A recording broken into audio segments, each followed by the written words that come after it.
An Anglo-American Alliance, a Serio-Comic romance and forecast of the future, by Gregory Casparian. Foreword. In presenting this volume to the public, it is not the intention of the author to offer it as a literary masterpiece, but, in his adopted language, conscious of his limitation, merely to give expression to his thoughts on certain problems of life that have always seemed to him of particular significance. At present, there appears to be a general bombastic clamor among certain nations who, decrying others as barbarous, claim to have reached the highest pinnacle of civilization.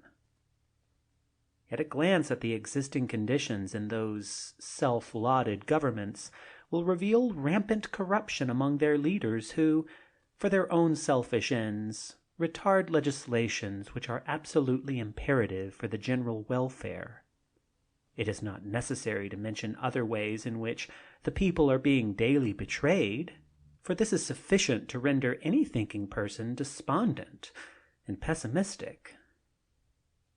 The causes of the decadence of nations are not the laws which have been enacted, but the flagrant violation of these very laws, actuated by greed, avarice, and commercialism, which are generated in the individual in power. The only remedy for this state is either a leader of intrepid courage, or the awakening of the people themselves, and their demanding reforms on public mandate.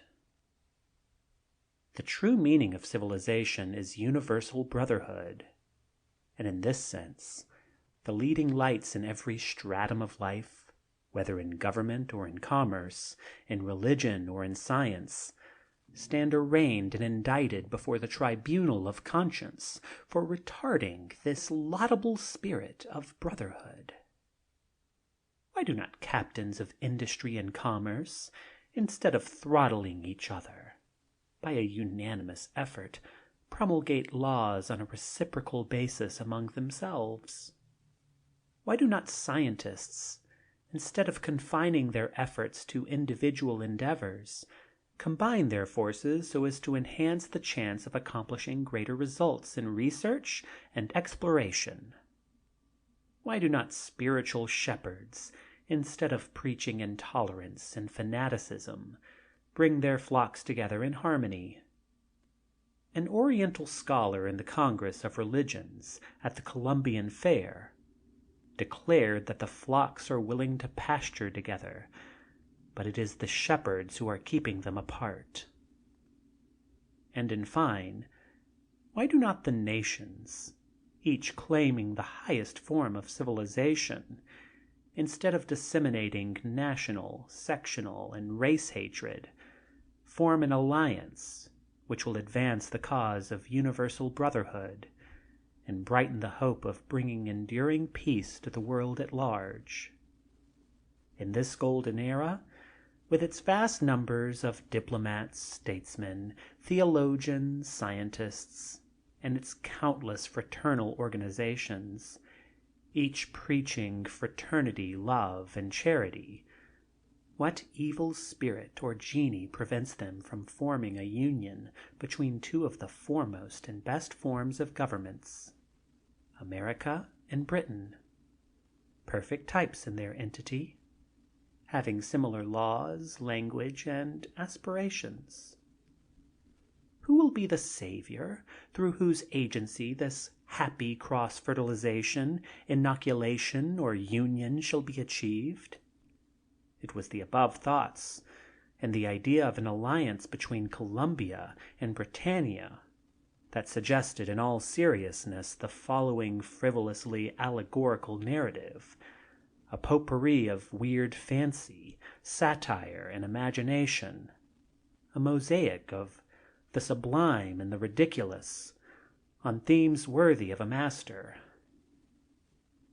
Yet if some reader should find, even in this fantastic guise, an occasional thought worthy of arousing him to nobler efforts, the author will consider himself well rewarded.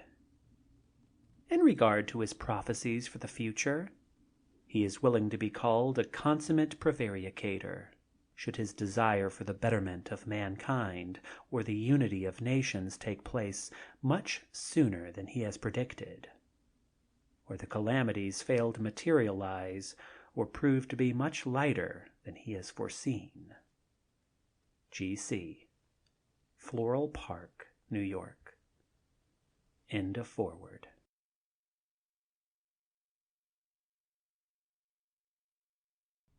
Chapter 1. The Young Ladies' Seminary. It is 1960, Anno Domini.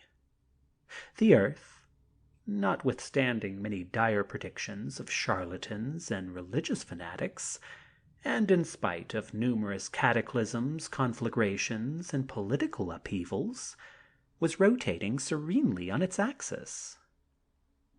The Diana Young Ladies' Seminary, situated upon the picturesque hills of Cornwall on the Hudson, is a few miles north of the West Point Military Academy.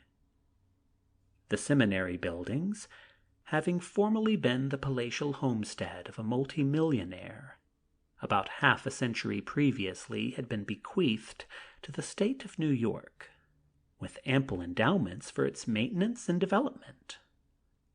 It had long since become one of the finest institutions of learning of its kind, not only of America, but of the whole civilized world.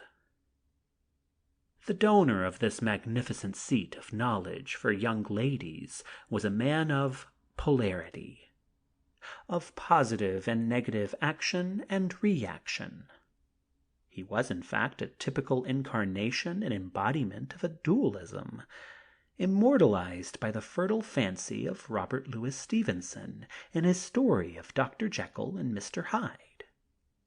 While on the one hand he had an apparently irresistible and monomaniacal cunning in robbing his fellow men by monopolizing all the necessities of life, crushing with hellish unscrupulousness all competition in every channel of industry, and strewing his wake with industrial wrecks. On the other hand, he busied himself with the erection of hospitals and churches, and in endowing colleges with a princely liberality commensurate to his own nature. Emerson, the philosopher, says, "The whole universe is so, and so every one of its parts, that an inevitable dualism bisects nature, each thing being a half and suggesting its complement. As the mammoth Californian redwood tree with its towering height looks overpoweringly stupendous when compared with the tiny Otaheite orange or dwarf Japanese plant, so is the difference in power of acquisitiveness and possibilities of dispensation between the colossus compared with ordinary mortals." The real motive of his charity could not be divined. Whether it was because, pricked by a guilty conscience, he used this means as a palliative for his sins, or whether he was entirely oblivious of wrongdoing and was prompted only by a frank desire for doing good, was never determined.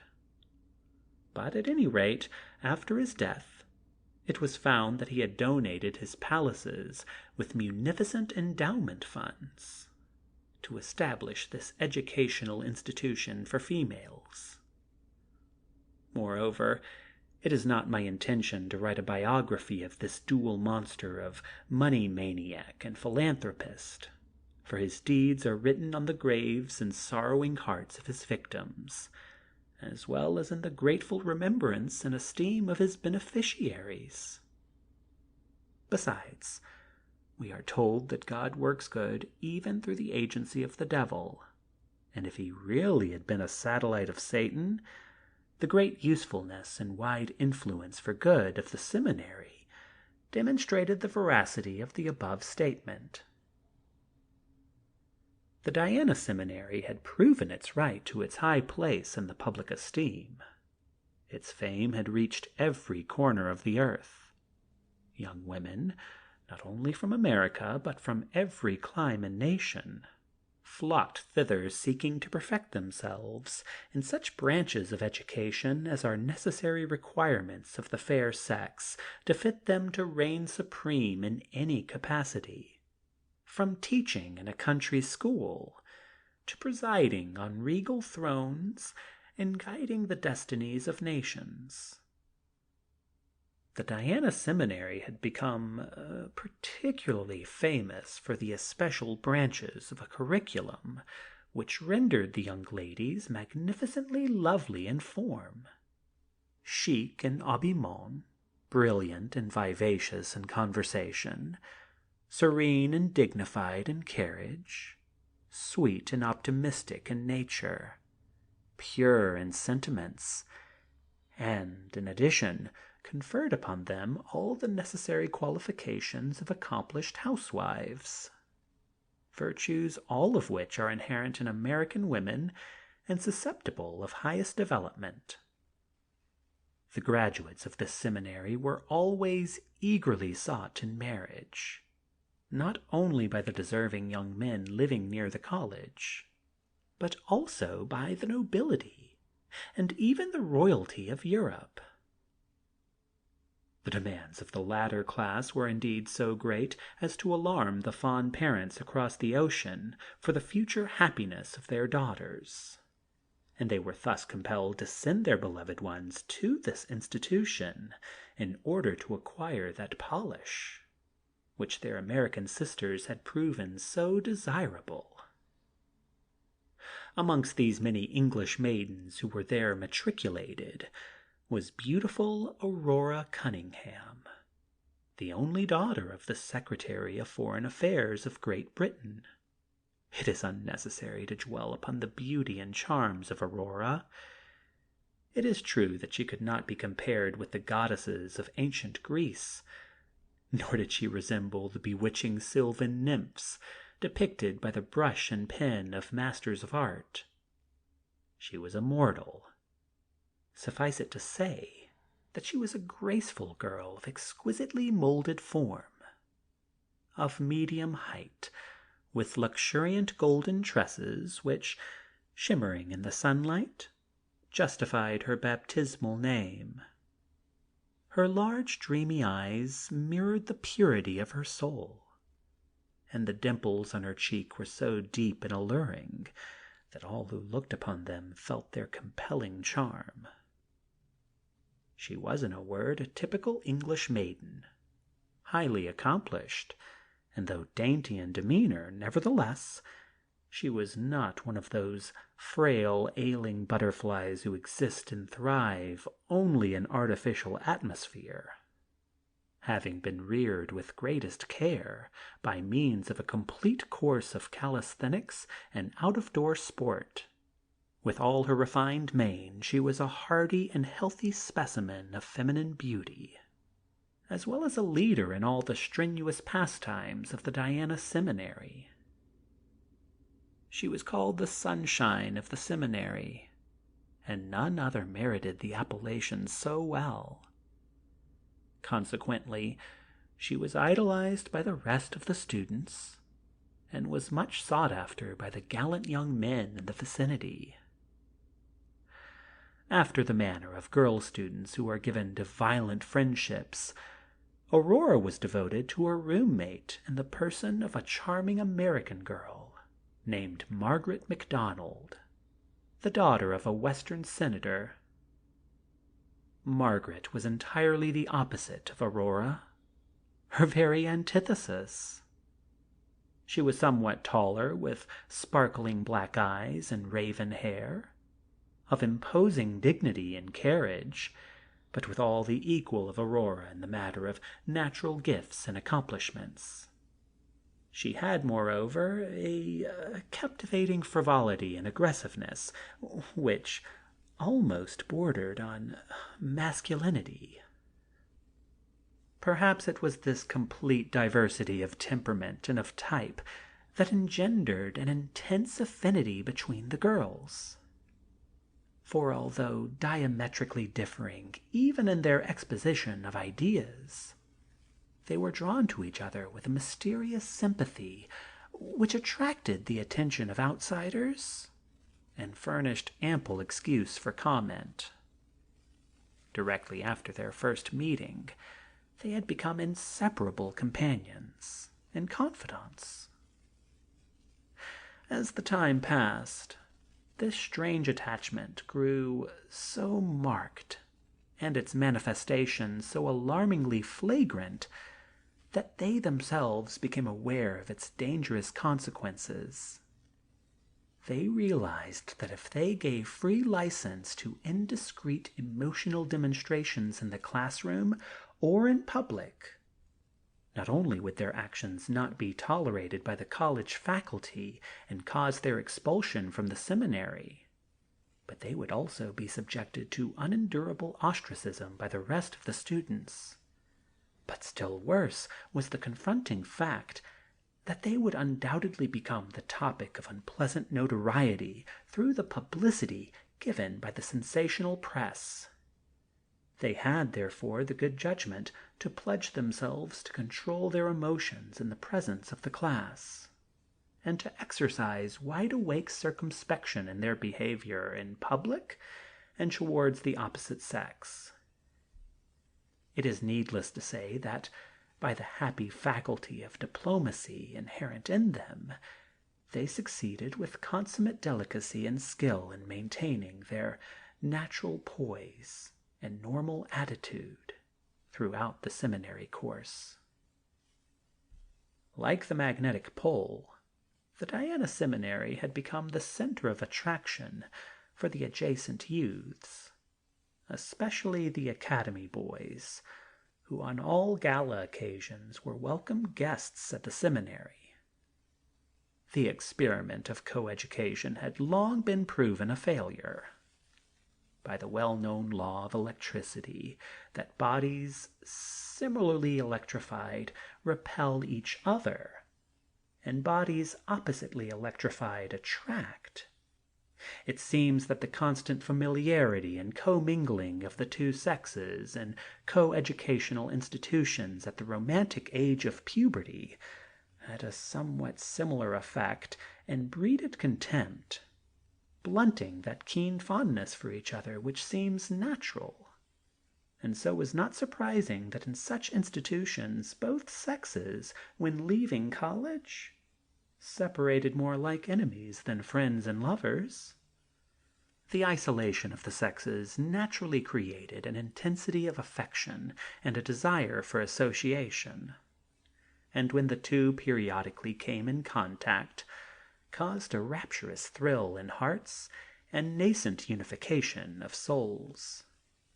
This undoubtedly was the plausible explanation, at least one of the reasons, why the seminary girls were always in demand and were participants in so many happy unions. The only exception to the rule were Aurora and Margaret, who, although in every way agreeable to the aspirants of their hands and hearts, refrained from making an alliance throughout their college course. It was piteously amusing, however, to see these gallant swains from the academy heading for the seminary whenever opportunity presented. Their hearts were filled with intense ardor, and their lips and pubescent mustaches were pregnant with the microbes of Eros, in a high state of fermentation, blurting out with tense anxiety the momentous query, "Wilt thou be mine?" to Aurora and Margaret, only to return vanquished with a cold, decisive negative. End of chapter 1.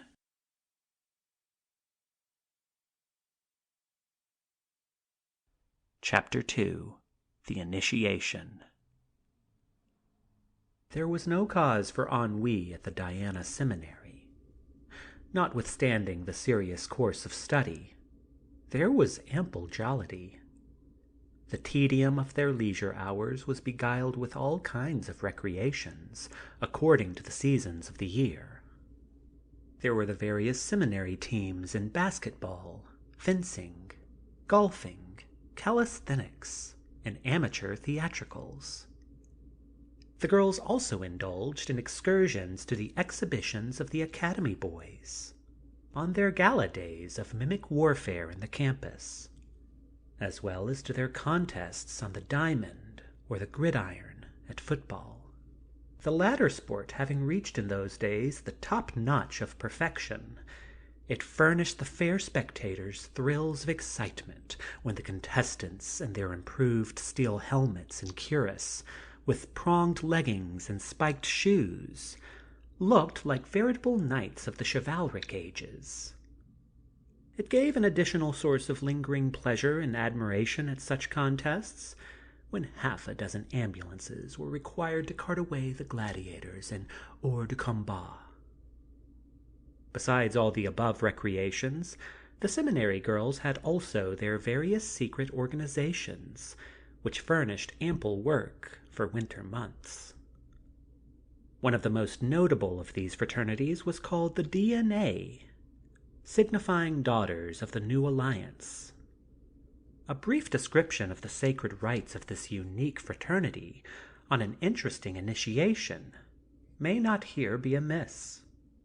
It took place during the incumbency of the two principal organizers and charter members, Aurora and Margaret, the latter occupying at the time the most exalted position of Reverend High Priestess, and the former that of Supreme Guide. The initiation in question was remarkable for the singular coincidence that the applicants for membership were discovered to be half a dozen nationalities: French, German, Scotch, Irish, Italian, and Hebrew, and this unusual circumstance lent the occasion widespread sensation among the other members and made the session most memorable. A peep in the temple revealed a bewildering spectacle, an Adamless Eden of loveliness, as it were.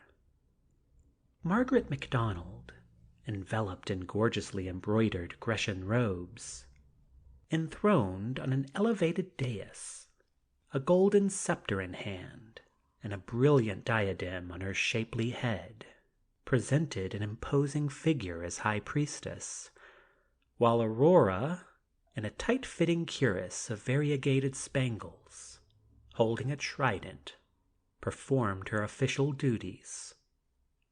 Other functionaries, attired in chaste Grecian costumes, occupied their respective positions. In the proscenium, the applicants, attired in their respective national costumes, followed the assistant guide to the gate of the temple, when, on pressing a button, an extremely melodious chant surged through the atmosphere. This called the attention of the Supreme Guide to the fact that there were applicants for membership. The Supreme Guide, in the same manner, then made the announcement to the High Priestess, and the latter commanded them to be admitted to the temple. At the clanging of the cymbals and the sounding of the fanfares, as if by magic, the gate was ajar, revealing to the eyes of the new disciples a dazzling scene of harmoniously blended loveliness. They filed in and arranged themselves in the shape of a crescent at the lower end of the temple. In the center of the room, on an alabaster table, they could discern a glass receptacle in which, squirming and wriggling, were a quantity of angleworms. On another similar table close by they could see a golden cage, wherein half a dozen tiny rodents were playing tag. In one corner a fierce pugnacious billy-goat was butting with vicious vigor against one of the Grecian columns of the temple. When the sound of the fanfares subsided, the High Priestess, rising suddenly and striking 3 times on the marble floor with her magic scepter, commanded silence, and in a sweet voice spoke thus: "Supreme Guide of the Order of DNA, what bringest thou to this sanctuary?" The guide answered in pathetic tones: Thou high priestess of the order of DNA, I bring thee greeting. I bring thee also jewels rare for thy shrine, gems, but not still life or crystals petrified, but forms divine, animate with heaving breasts, with radiant brows and sparkling eyes that speak volumes, that even Cupid, dazed, would soon forget his ancient Psyche fair, and yet unable be whom amongst these for himself to take. Have they signified their willingness to be tested for courage and fortitude? They have. Are they ready to travel through the tortuous path of the Inquisition? They are. Then pray thee, take them to the antechamber, that their eyes may be blindfolded, and the robes of chastity may be thrown over them.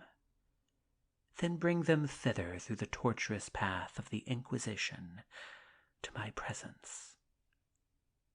Accordingly, they were taken to the anteroom, and while being prepared for the journey, they were given plain intimation that they were to make a repast of the angleworms and fondly handle the young rodents, while direct hints of riding the bellicose goat were thrown out as though this were the least of the tests to which they were to be subjected.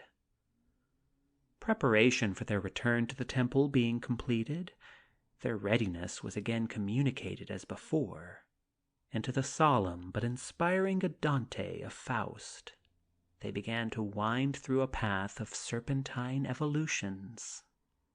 On their journey, many strange and threatening voices came to their ears, some cursing their undertaking and advising them to return before too late, some whispering that they were about to step into an abyss and to encounter dire disaster.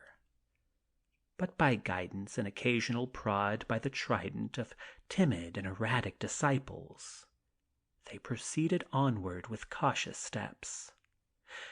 When almost at the end of their journey, however, there was a sharp cry from one of the applicants which caused the procession to halt. Lady Rosa Redmond Davitt, the daughter of an Irish noble, a comely girl with laughing eyes, full of wit and humor, and with a strong combative instinct, withal very popular at the seminary, gave vent to her distress in a piquant but pleasing accent. "Oh, your reverence," said she, "it is not that I mind to ride the wild billy goat, or am afraid to swallow the serpents, but divil a bit, I can't stand the pitching of my guide, your reverence. My back is almost black and blue." "It is well that thou hast spoken," said the priestess. "It was because of thy untractable erratic steps and non-susceptibility to the promptings of thy guide that thou hast suffered. For according to the ratio of the loyalty and sensitiveness to her touch, thy sufferings will come to an end. Follow thou then, fair maid, with keen perception to the subtle touch of thy guide. Supreme guide of the order of DNA, let the procession proceed." The march having resumed and finished, they stood thus blindfolded before the high priestess in order to be tested for courage and fortitude. Each applicant was led by the guide before her, who, for fortitude, administered the angleworm, and for courage trailed the mouse over their limbs. It is perhaps unnecessary to mention that macaroni was substituted for the angleworm, and that an artificial mouse served as a lively rodent. When these sacred and solemn rites were performed, the applicants were taken through numerous evolutions of a march to the center of the room, in front of a table, whereon rested in the folds of American and British colors the Constitution and by-laws of the order. There the oath of allegiance was administered, and at a thunderous outburst of music the bandages were cut asunder, and the applicants found themselves in the glow of a diffused light. standing in the middle of the room, surrounded by rows of graceful girls arrayed in immaculate Grecian costumes, were all the members of the order, while the high priestess, majestically waving her sceptered arm, proclaimed them tried and true members of DNA. The ceremonies were concluded by the singing of the national anthems. End of Chapter 2.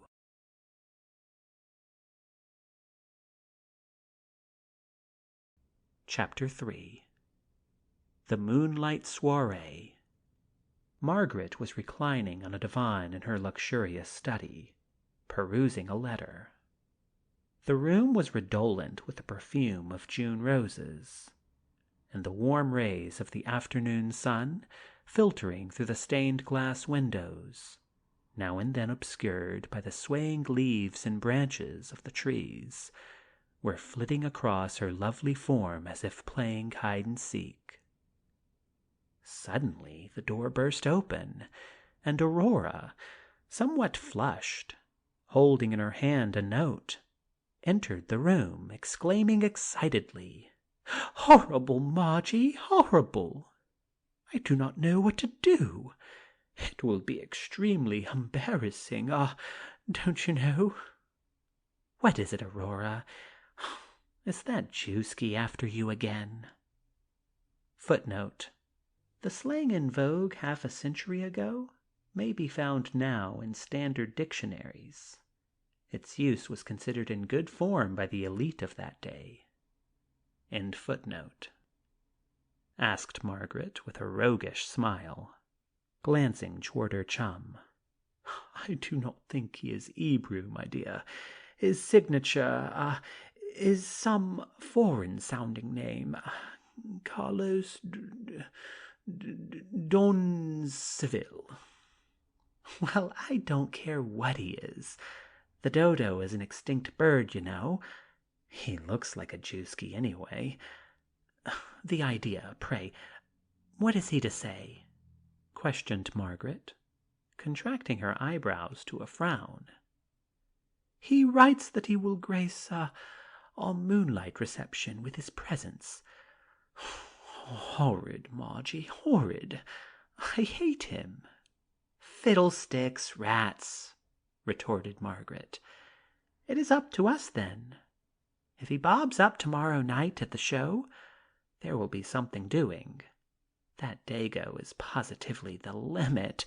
He is perfectly horrid. If I see him ogling me once that night, I'll cut the chains of my tongue loose at him, the wretch." "Oh, really, how brave you are, Margie," replied Aurora, looking admiringly at her classmate. "You will not desert me? By the way," went on Aurora, gradually recovering her composure, "I just met Norma Southworth, coming from the modiste with a graduation gown. It was such a bonny gown, so lurid and so sweet, don't you know?" "I bet you hers won't cut any ice with my togs when they arrive tomorrow. Aurora, you and I will make a Jim Dandy pair on graduation day. I am curious, however, to get a glimpse of her dream of a gown. But before we start, my dear, let us once more go over the details of tomorrow night's event." "It makes me somewhat nervous to think about it. I wish truly it was all over, Margie." "So do I, Aurora. I'm afraid we'll make a beastly flunk at the show, aren't you?" "By Jove, it will be awfully dreadful, Margie, to make a failure after so many months of preparation. I hope we will come out all right," said Aurora with thoughtful anxiety. After they finished their exam of the program, both started out to inspect Norma's gown, intending from thence to go to the final rehearsal. While crossing the grand court of the seminary, they spied Professor Cielo Allinson coming toward them on his motorcycle. "There comes the dear old guard," said Aurora. "Isn't he a dear? Isn't he sweet?" "To be sure, Aurora. I am head over heels in love with his lilacs. Aren't they elegant?" was the ready rejoinder of Margaret. "What? Really, how often must I caution you not to use such expressions?" said Aurora reproachfully. "He may hear you, Margie. He may hear you." "Then ring off, sweet child. You better pick up your H's and get a gait on, or else we'll be late for practice," laughed Margaret. "Oh, how do you do?" piped both girls. The professor, slackening his pace, greeted them courteously. "I presume you ladies are well prepared for the ordeal of tomorrow night?" "Quite so, Professor. We are looking forward with extreme pleasure to meeting our gallant adversaries under your charge," answered Margaret. "In fact, we are now going to our final rehearsal," added Aurora. "Well, I wish you success, ladies. I must be off myself, to give the boys at the academy my last instructions. So, good-bye." "Good afternoon, Professor. Good-bye." The June graduation day of 1960 at the ceremony was not far distant, falling on the second week of the month. The recitations had been discontinued, and the only sessions that were being held by the professors were chiefly for purposes of review. The students, meanwhile, beguiled their time by indulging in frequent class receptions, which were given by the various grades and societies, each vying with others to excel all previous functions in originality, splendor, and novelty. That to be given by the senior class, to which Aurora and Margaret belonged, was near at hand. Long before the date agreed upon, the senior class had agreed to make it an out-of-door affair, eclipsing all previous efforts in brilliancy of conception and prodigality of arrangements. It was to be a soirée artistique, a tableau vivant extravaganza, followed by a moonlight dance and reception. Their guests of honor were to be no less than embryo generals from the West Point Military Academy. Truly it was a magnificent conception, and it was chiefly due to the indefatigable efforts of Aurora and Margaret that it culminated in a stupendous success with the night of the open-air fête. The spacious velvety lawn was profusely and fittingly decorated. From column to column, festoons of June roses and evergreens crossed and entwined in bewildering array. The colossal statue of Diana with her hounds, the patron saint of the seminary, and the alternate gold and silver peristyles leading to the wondrously designed parterre, were enveloped in a mass of phosphorescent glow from the radium globules. The statuettes and fountains were bejeweled by innumerable actinium bulbs. Ensconced in the branches of the trees and bushes, the electrical nightingales gave forth their continuous warbles of subdued sweetness, while from poles especially erected for the occasion, electrical globes in kaleidoscopic hues diffused the ambient atmosphere with their spiritual glow. The moon, like an overseer, hung high in the canopy of space, casting its silvery light over the radiant scene. The graceful figures of the maidens in their fantastic winged costumes of celestial Amazons, and the grotesque forms of the boys, attired in Indian outfits, glittering with beads and feathers, chaperoned by the venerable Professor Cielo Allinson. Each tribe in turn illustrating their weird national customs, in war or peace, in mirth or sorrow, filled the select spectators with throes of thrilling excitement. What hitherto had seemed only ordinary mundane surroundings was changed into realistic happy hunting ground or savage fairyland. a vision of alternate celestial or barbaric splendor, the grandeur of which is beyond the power of human ability to describe. The secret of unparalleled excellence of the disguises of the boys was due to the fact that at the end of the freshman year at the military academy, when they were preparing for the celebration of their academic year, the sophomores had kidnapped the whole freshman class, and by a prearranged plan, experts having been hired, had tattooed them all over their faces as Indians on the warpath, thus leaving a lasting souvenir of class antagonism. Being disfigured for life, they had made the best of their misfortune by appearing in the role of Indian warriors, delighted that for once this misfortune had proven an advantage. There was nothing to mar this auspicious occasion except that, near its close, a trivial, wordy demonstration took place between Professor Cielo Allinson and an intruder named Carlos Don Seville. Still, even the most pleasant and successful events have their aftermath, and this affair left several of them. When Aurora and Margaret entered their rooms, heaped with triumphant compliments for their consummate skill in planning this grand farewell fete, they were sad through an impulsive intuition.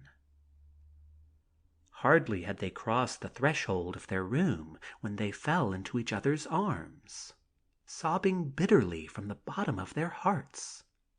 Each instinctively knew why the other wept. The final class reception had a deep significance to them, as it meant that graduation day was near at hand. In the natural course of events, each would now go her way to a distant home. It meant separation. It was impossible for them to calmly accept the full significance of that word in their infatuation for each other. Some time elapsed before either gained sufficient composure to speak. Each attempt resulted in a collapse and a paroxysm of hysterical weeping. Margaret, as if dazed with the frenzy of that strange passion, clung to Aurora, exclaiming hysterically, "How can it be, Aurora? It cannot be, it cannot! Better death than separation." By the gentle, soothing words of Aurora, however, they gradually recovered their composure, but were not fully pacified until, that very night, they made a solemn compact, bound by an inviolable oath not to make any alliance with any suitor whatever, and to remain united to each other in souls until death should them part. It was that night also that, in the height of their fatuous ardor of love, Aurora wrote an impromptu poem of fealty, entitled "Wilt Thou Remember Thy Vow?" It revealed the intensity of their emotions, their utter subjugation and mutual abandonment of will and desire each to the other, and its dire revenge in the end, if their solemn vow was betrayed. Like the poem, the music which was composed by Margaret was also an inspiration. It interpreted the poem in a sad, sublimely pathetic strain, yet at times in bold and threatening torrents of color and passion. The very spirit of the words and the oath that would be their guiding star throughout their lives surged through it. In all respects, it was a masterpiece of symphonic creation. End of chapter 3.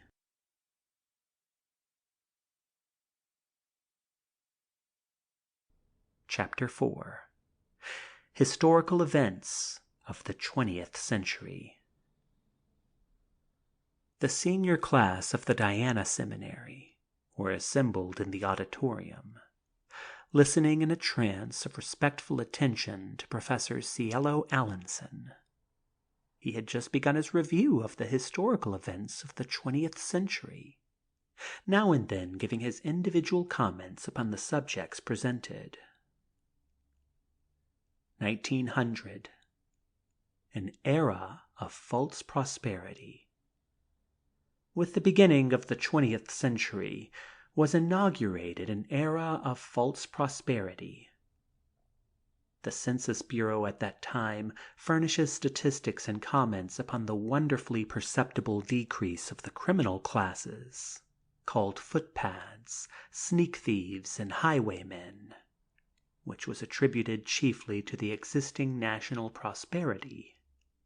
It overlooks the fact, however, that a new species of miscreants, comparatively more dangerous, had begun to thrive like mushrooms in prolific numbers, that of so-called commercial brigands or financial buccaneers, who, under fascinating and attractive names, such as mining syndicates with their fabulous deposits of gold, offering bucketfuls of shares for a dime, banking and building loan associations, with palatial homes thrown in gratis to every subscriber, promoters of illusory inventions, seeking shareholders which would make them millions in the twinkling of an eye, alchemists who, with their artful empirics of legerdemain, transmuted base metals into gold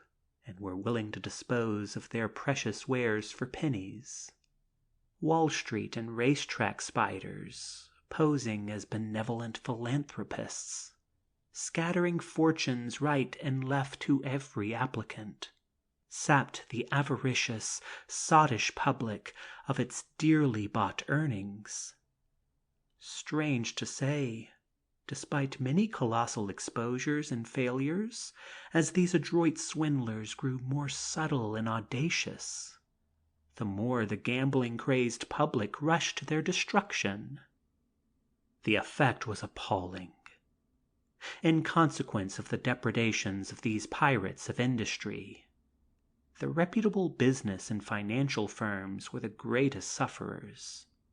Their legitimate transactions were paralyzed to such a tremendous degree that they were compelled to devise ways and means to counteract its evils.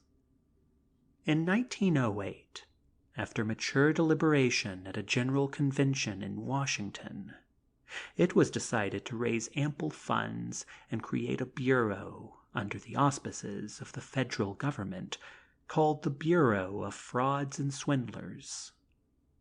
The duties imposed upon its officers were the ferreting out and prosecuting of the wildcat schemes and to warn the public against them. The measure, being approved by the national government, had the desired effect of freeing to a great degree the financial world from its parasites of industrial malefactors, and to some extent established again the stability and integrity of honorable financiers, in the meanwhile safeguarding foolish persons from being fleeced out of their savings. 1902. The Cataclysm at Martinique. St. Pierre, Martinique, was destroyed by a volcanic eruption of Mount Pelée on the 8th day of May. In a few minutes, more than 30,000 human beings were hurled into eternity. 1908. The Mormon Question. The anti-plural wives laws were enforced to the letter. Its emphatic application to all members of the sect was brought about principally by the women's clubs, whose persistent and overwhelming aggressiveness played an important factor in the stamping out of this demoralizing and materialistic religion. In this era of civilization, the existence of a religious organization of this character, like a cancerous growth, was threatening to debase womanhood and lead the communities to unbridled licentiousness. 1909. Capital and Labor. Every new movement, be it religious, political, or economic, has its birth like a volcano, and unionism was no exception to this rule. The labor unions at first had their violent agitators who, possessing greater physical than mental caliber, laid the crude foundation of a force in an arbitrary manner that consequently had its gradual evolution of development. Their constant conflicts with capital were characterized by an unreasonable amount of physical argument, which resulted in more or less disastrous denouements. But these very acts of lawlessness and disturbances awakened a third party, the consumers in general, who were equally affected by the disturbances between capital and labor, and brought about a realization of the true relative positions. Labor certainly had its unalienable rights and was entitled to due consideration and justice. However, like the negative and positive poles of electricity, which are both essential in order that a circuit of effective force be generated, capital and labor likewise had their dual relative values of importance, without which there could be no constancy of harmonious production. By the gradual awakening of both capital and labor to their true limitations, the questions involved began to assume a more intelligent basis under the codes of arbitration. At the same time, the violent agitators of labor were succeeded in the trend of this onward development by more intelligent organizers. These latter were merged into accomplished, rational leaders, and through the efficient medium of the ballot box, into national representatives. Consequently, the more dignified, orderly, and responsible labor became, the more the workers became entitled to the benefits of their labor. A department of capital and labor which, so far, had been merely probationary, now became a permanent institution at the capital and in every state of the Union as well. 1910. The expense of living. It is one of the strangest inconsistencies of social problems that although political economists and scholars have preached the doctrine that inventions and improved methods in mechanical lines contribute to the blessings of mankind by cheapening the necessities of life, yet in spite of their plausible declarations, the cost of living year by year grew higher and higher, entailing untold suffering and despair among the poorer classes.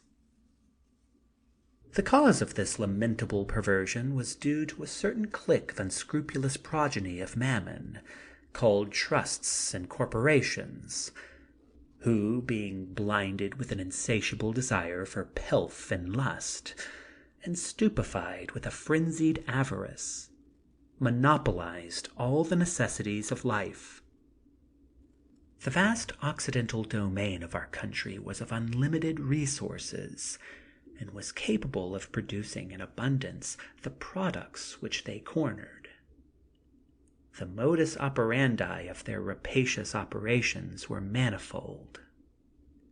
They limited the output of nature's bounty in order to keep them at prohibitive values, and at the same time deprived hosts of sons of toil of earning their livelihood. They kept at their inoperative mercy, by their abominable tactics of purchase, the producer from receiving his just share, and they also mulcted the helpless consumer by the unlimited inflation of their capital stock and fictitious expenses, until at length the burden of their avarice became unendurable, although attempts have repeatedly been made by sincere executives of the nation, by the advocation of measures for curbing the rapacity of these trusts. Their endeavors met with failure, on account of the vague and flexible laws already in existence, and by the array of sycophantic traders in high circles, who prevented any legislation which was conducive to the tranquility and welfare of the masses. At last, only after a series of sanguinary demonstrations by the people, which almost endangered the stability of the Republic, they were compelled to yield. By the passage of clearly defined laws, the career of their nefarious system of exploitation was brought to an end. One of the most efficacious laws passed was the creation of a body of competent men of supreme power who appraised approximately the capitalization of these concerns and licensed them as such under oath. The states, in the meantime, assumed the power of fixing a maximum value for their commodities which might be placed on the market. By the above legislations, the inflation of their capital and extortion from the consumer were made securely impossible. 1911. Death of an eminent scholar. Professor Henry Richfield, a profound scholar and the author of How to Get Rich, a ponderous work in 12 octavo volumes, passed away in an attic, in abject penury and squalor. 1912. The annihilation of mosquitoes. Although the mortality statistics in the United States for last year reached the round number of 2 million persons from various diseases, among them chiefly from consumption, pneumonia, typhoid fever, and epidemics of smallpox and diphtheria, a few sporadic cases of death were recorded resulting from mosquito bites, which gave grave concern to the medical fraternity. The outcome of this alarm was the calling of a general conference of bacteriological experts.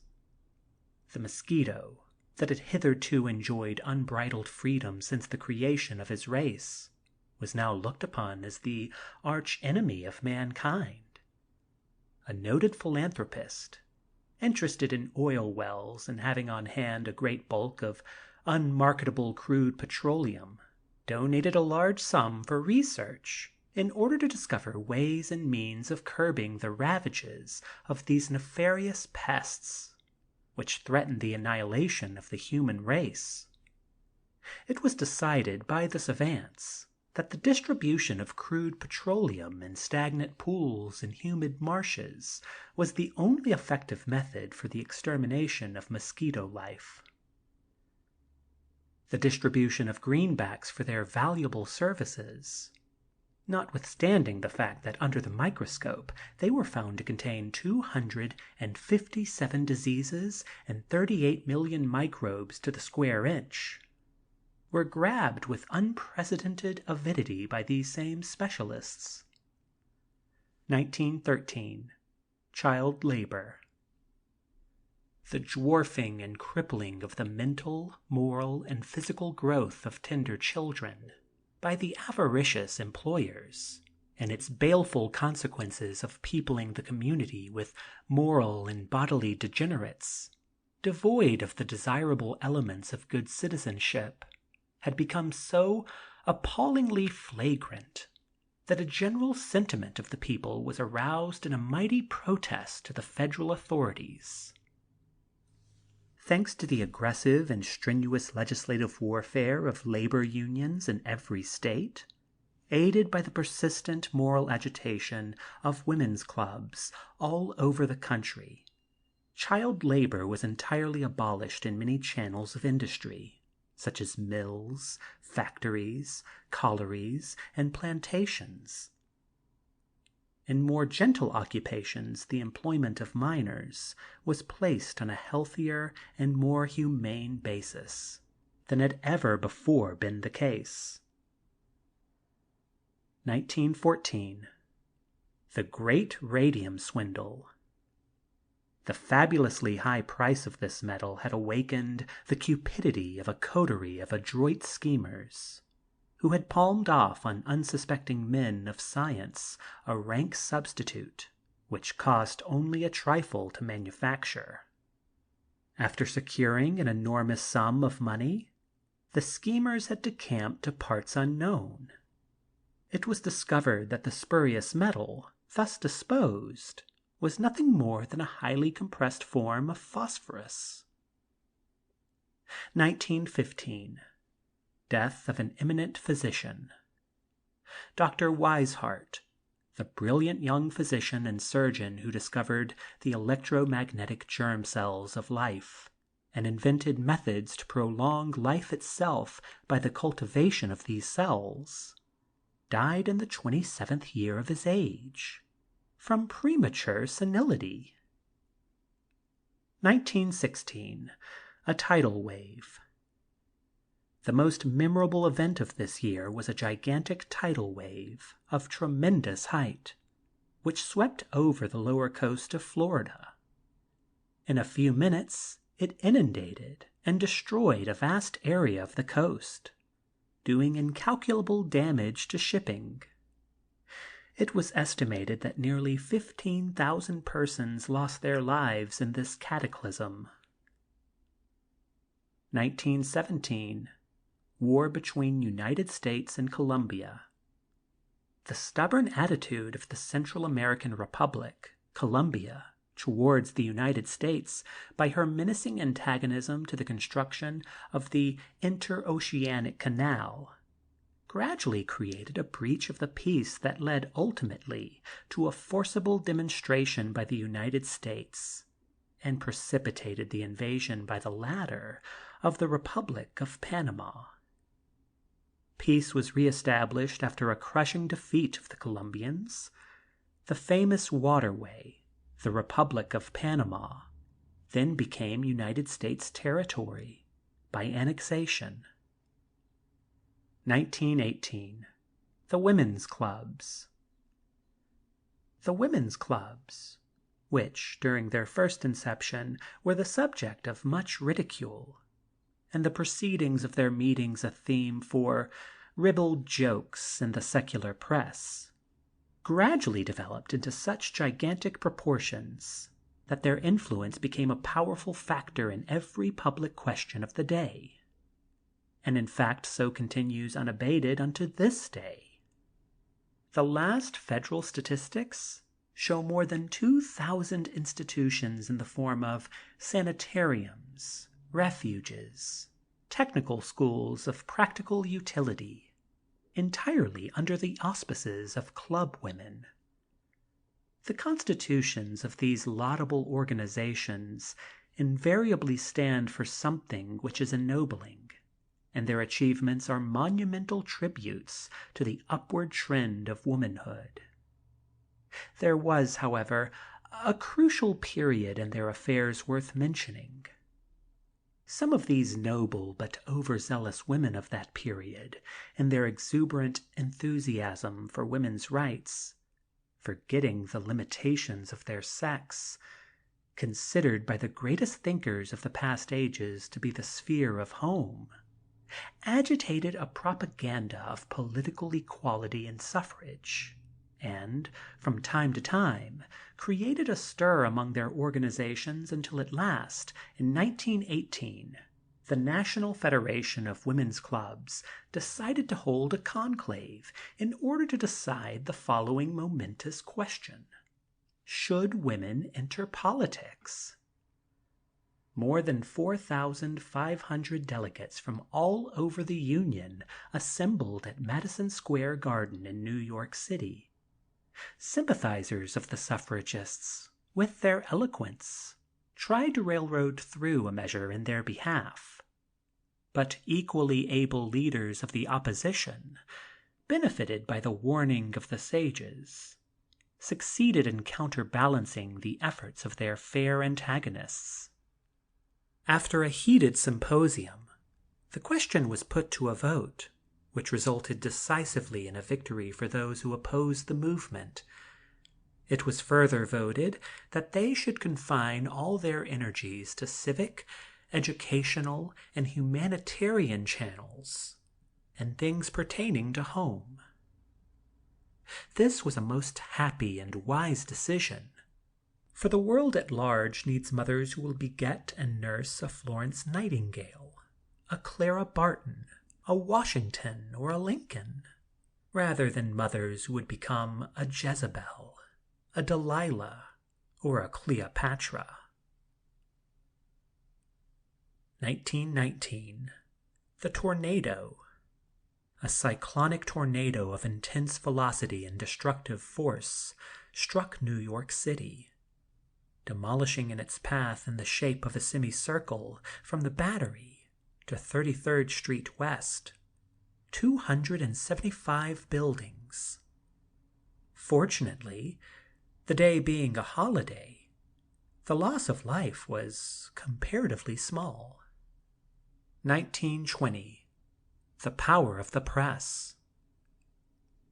Through emancipation from its shackles of monarchic censorship and subserviency to despotic masters, the upward rise of the press to usefulness and power was without a parallel, a power to which even Napoleon Bonaparte was sensible when he said, "I fear 3 newspapers more than 100,000 bayonets." But like everything else in the universe, the press also had its dual personality. Like a two-edged sword, it could be wielded for good or evil. In the bands of an unscrupulous politician, it was a treacherous weapon, while in the control of the righteous citizen, a tremendous power of good. Thus the press for many decades, subsidized by the traitorous capitalist and under the guise of a pious mask, catered to the evil designs of the plutocracy until the gradual awakening of the people, through the independent press, at last understood their hypocrisy. The independent press, however, attained its highest degree of efficiency by the establishment of the College of Journalism. Its foundation slogan, "Publicity on all political and economic questions," had created a force of trained journalists, a force mightier than the sword, and in a manner far more penetrating than the X-ray, pledged to defend the rights of the citizens. By an educational propaganda, it taught the masses how to eradicate existing evils by the mere exercising of their unalienable right, the ballot box.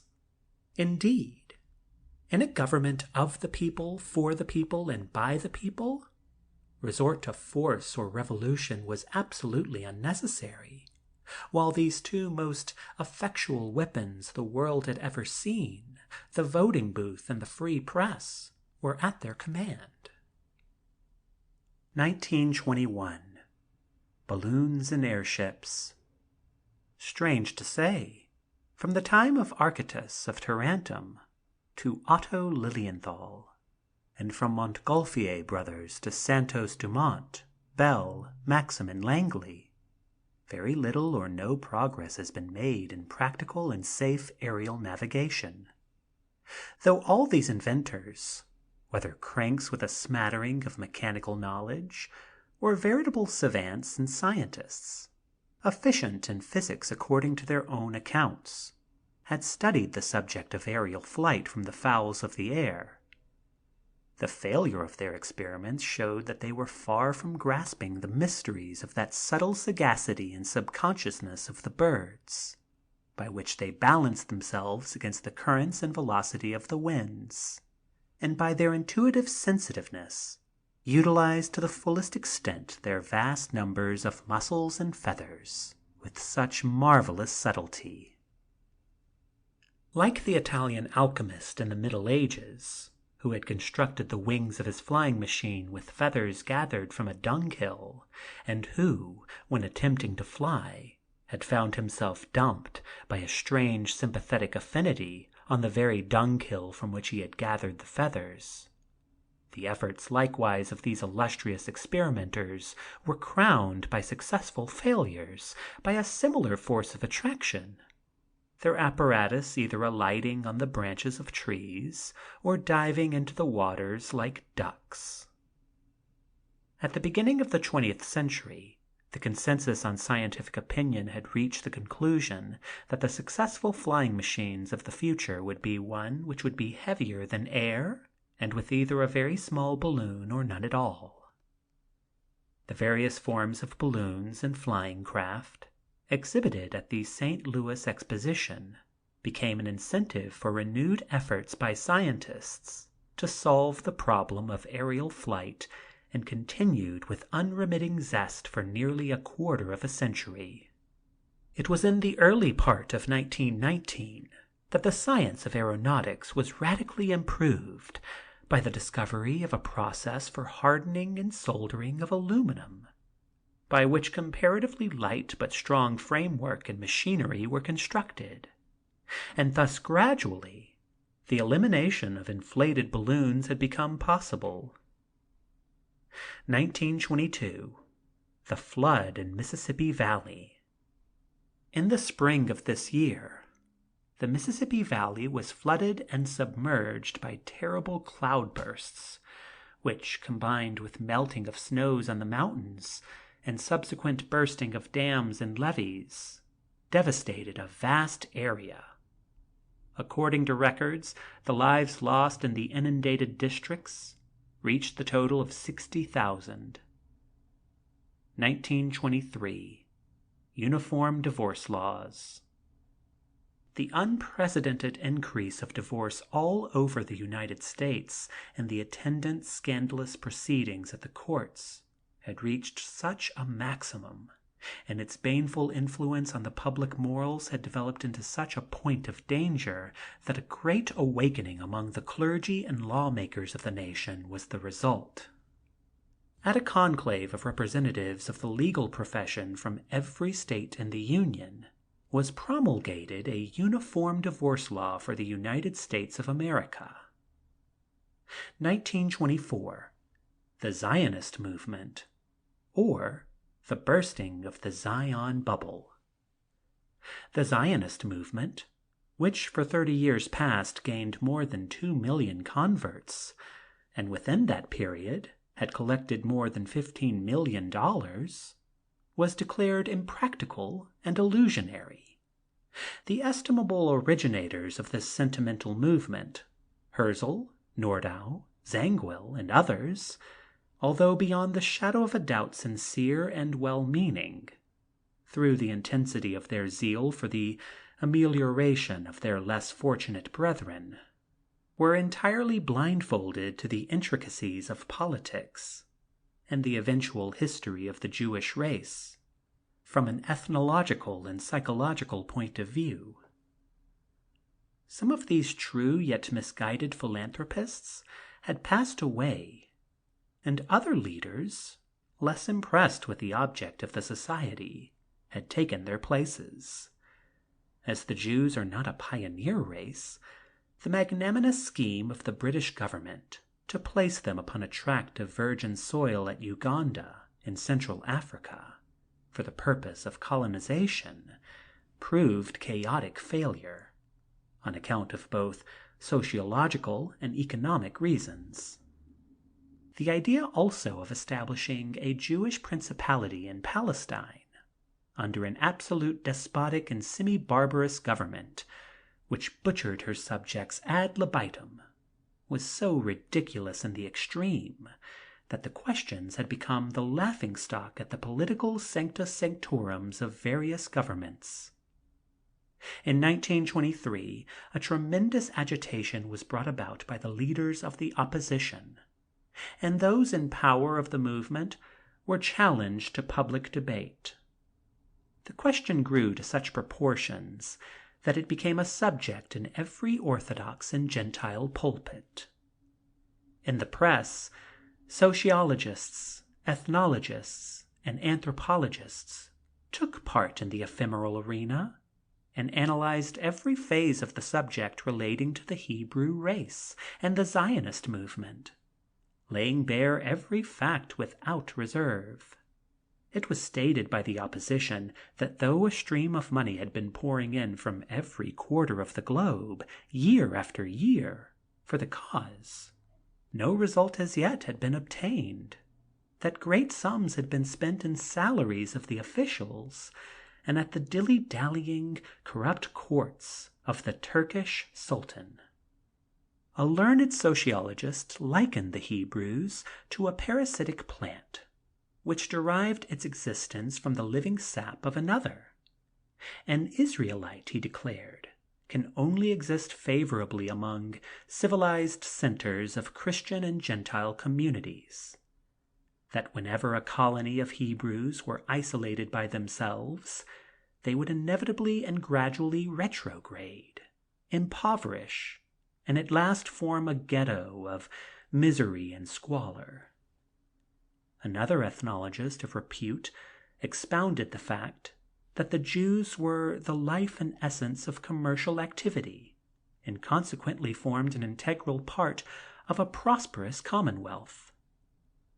Sublimely industrious, instinctively provident, and economical by nature, the Jews were persecuted because of their inherent virtues. He proved by clever historical documents that their expulsion from Babylon, Egypt, Spain, Russia, or wherever their rights were abrogated, were the fundamental causes of the decadence of these countries from which they were expelled. Others accused the Hebrews of perverting the golden rule, of taking advantage of others in their inborn instinct of commercial sagacity, which well nigh approached unscrupulousness, and that, being a mere commercial people, their patriotism could well be challenged. Many others advised, however, a propaganda of judicious assimilation of the Israelite with the Christians, contending that the sum total of their virtues and faults was the same as that of their Christian brethren.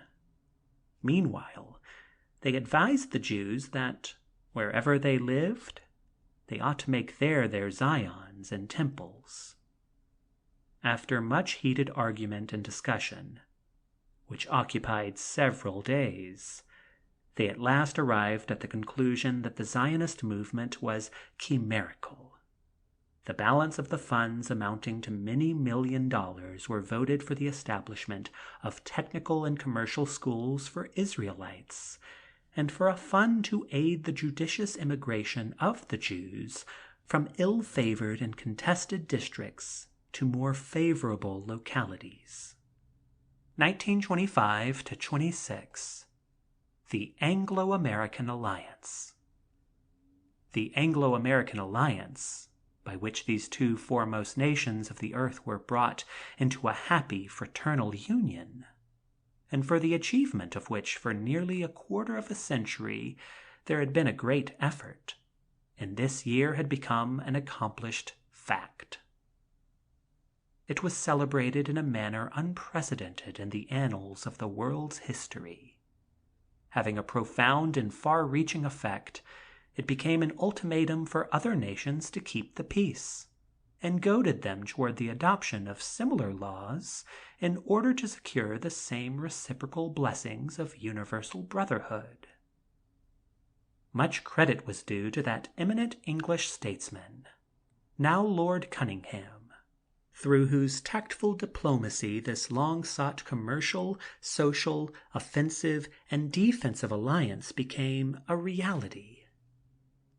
"I am restrained," said the professor, looking in the direction of Aurora Cunningham, "to avoid eulogizing him as he justly deserves, for obvious reasons." At this sentence, the students, under the impulse of a sudden admiration, arose to their feet en masse, and glancing smilingly at Aurora, began rapturously to clap their hands. The interruption of sympathetic appreciation was brought to a close by a ringing cry of the seminary yell. "Dee, dee, ya, ya, na, na, Diana! Hurrah, hurrah, hurrah!" Aurora, blushing deeply, gracefully bowed her acknowledgment, and in due form the class was dismissed for the day. End of chapter 4.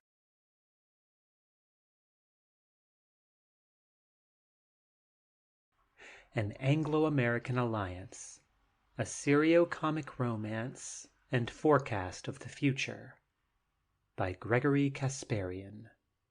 Chapter 5. The Fistic Duel. The evening following the moonlight fete, a little after sunset, when the western sky, stained with a luminous golden hue, had spread on verdant hills and valleys its radiance of languorous serenity, two motorcyclists were speeding along on a secluded path that led into the main highway, from the Diana Seminary to the West Point Military Academy. The one in advance was wheeling in a leisurely way, while the one behind exerted greater speed, as if in pursuit of the other. He was gaining rapidly, so that in a very few minutes the foremost was overtaken, as they both reached a wooden bridge spanning a small body of water. Both came suddenly to a stop and dismounted. They were Professor Cielo Allinson and Carlos Don Seville. Don Seville, stung by the rebuke which the professor had administered to him the night previous at the seminary, had decided to take the cowardly course of waylaying the instructor in this lonely path in order to avenge himself for the righteous verbal punishment the latter had given him. Carlos Don Seville was a degenerate scion of a once noble Spanish family, who had settled in the United States, and, like many such offspring, was engaged in sowing his wild oats. Financially dependent on a small income, he was always at his wits' end in order to secure money with which to continue his reckless profligacy. Being inherently foolish and improvident, he always had the illusion that some day something would turn up, and encouraged by this belief, he had recourse to gambling and speculation. As soon as he received his dwindled allowance, he made himself a willing prey of card-sharps and get-rich-quick brigands. Lately, however, he had conceived the idea of marrying an heiress, and for that purpose he was hovering around Diana Seminary, annoying the young ladies by his unsolicited attentions, or by brazen audacity intruding unceremoniously upon their receptions. His snobbish mendacity reached its climax when, at the night of the moonlight soirée, he accosted Aurora and Margaret at the intermission of the dance, while they were sauntering arm in arm along the parterre to a trysting nook. Notwithstanding Margaret's bold declaration of the previous day that she wanted to give Jewski a piece of her mind, the feminine temerity and reserve had taken possession of her. The minute they saw him advance they took to their heels and scampered back with appealing gestures toward Professor Allinson, who, divining at once the situation, came gallantly to their rescue, giving Don Seville a scathing reprimand and commanding him to depart unless he desired, announced the professor, to be skinned alive by the war dogs of the military academy. Don Seville, frightened and abashed, beat an inglorious retreat and disappeared. Professor Cielo Allinson, better known at the military academy as the Old Guard, was a venerable man past 70. He had a highly intelligent countenance, and his silvery white hair and patriarchal beard gave him a noble dignity which commanded respect. His strenuous virility and inexcusable energy was ever a lesson and a rebuke to the many indolent youths who came in contact with him. He was a philosopher of the first rank, and an intense lover of nature. Imbued with a deeper knowledge of the subtle workings of natural phenomena, he could not draw a line, he would say, between the manifestations of human, animal, and vegetable kingdoms. "Halt, you damned cur! I demand no apology, but satisfaction," snarled Don Seville abruptly, his face livid with anger. For a second the professor was taken aback, But in that very second, through his initiative and resourceful mind, flashed the fact that he was cornered. He was not a man easily frightened, for as a major of volunteers during the Panama and Colombian trouble, and while in his teens, he had led on his handful of men up the hills against the ramparts of the enemy. But a problem which required instantaneous solution was now presented to him by Carlos D'Onceville. It was a problem which neither diplomacy, moral persuasion, nor flight of oratory could solve.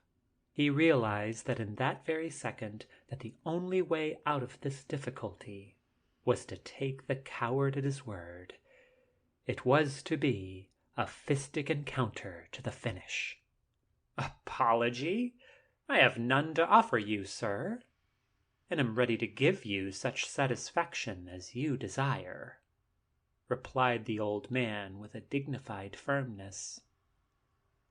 A remarkable change had taken place in the person of Cielo Allinson, that venerable and spiritual individual who had transformed in a twinkling of an eye into a grim and determined-looking animal. And like an expert gladiator of the fistic arena, he took the attitude of self-defense.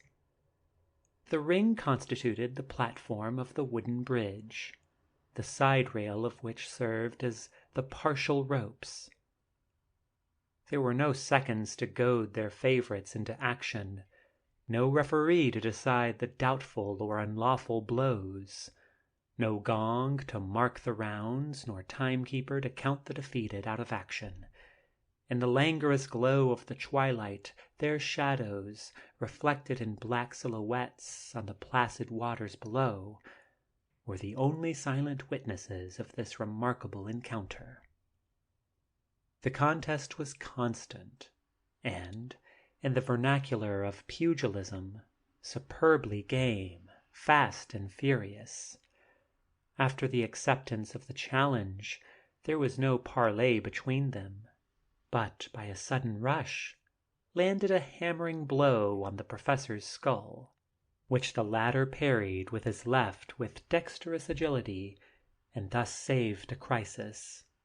For if left unchecked, the blow would have reached his solar plexus.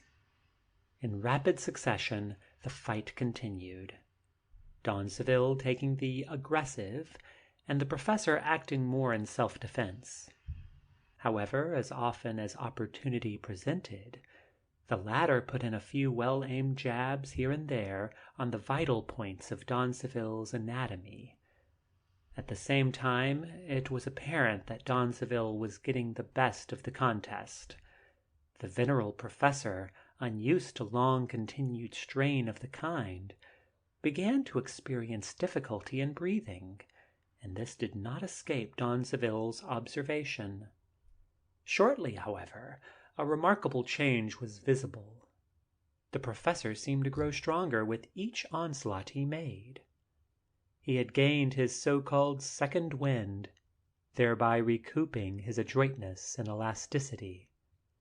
With the consummate skill of a scientific boxer, several times he feigned signs of weakness by giving false openings, of which his infuriated antagonist attempted to avail himself, thinking the professor to be on the verge of collapse, only to receive in return several well-directed right and left swings on the jaw. These staggered D'Onceville to his knees, but he was allowed to rise to his feet by the generous tolerance of the professor, and the consciousness of this humility caused him to wage the attack with reckless fury. With vulgar oaths, he began to resort to foul tactics, trying to hit the defender beyond the limits of decent pugilism. D'Onceville's endurance had now come to its end.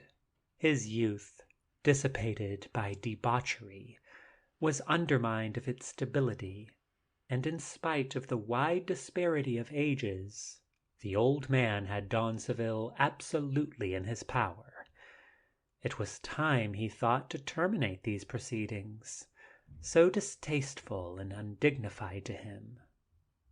but the only way he saw was to lay aside the tactics of self-defense and adopt those of a punitive retaliation. With keen alertness, he watched for an opportunity, and when Don Seville, almost crazed with anger, rushed on him for a clinch, entirely oblivious of the intention of the professor, the latter gave a sudden shift to his position by swinging his body away from his antagonist. Don Seville blindly followed him in his determination of a desperate onslaught. It was then that the venerable Allinson shot out a driving uppercut to the jaw. This was the finale. Don Seville staggered to the rails, and toppling over, fell with a splash into the limpid waters below. The professor promptly jumped down the embankment and pulled out his still unconscious adversary. If abandoned in that condition, the young man might have drowned in the shallow waters. The professor began to do all in his power to restore him to consciousness. Just at that time, a farmhand on horseback appeared on the scene, and by his aid the Academy ambulance was summoned, and Don Seville was taken to the military hospital. End of Chapter 5.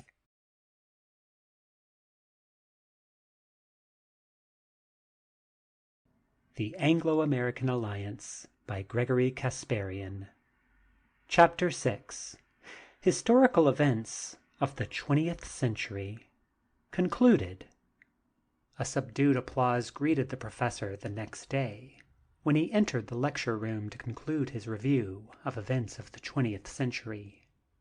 Many floral bouquets were tossed to him by his fair admirers, who were augmented from the other classes, on account of the full detail of his encounter with Don Seville having been spread throughout the seminary.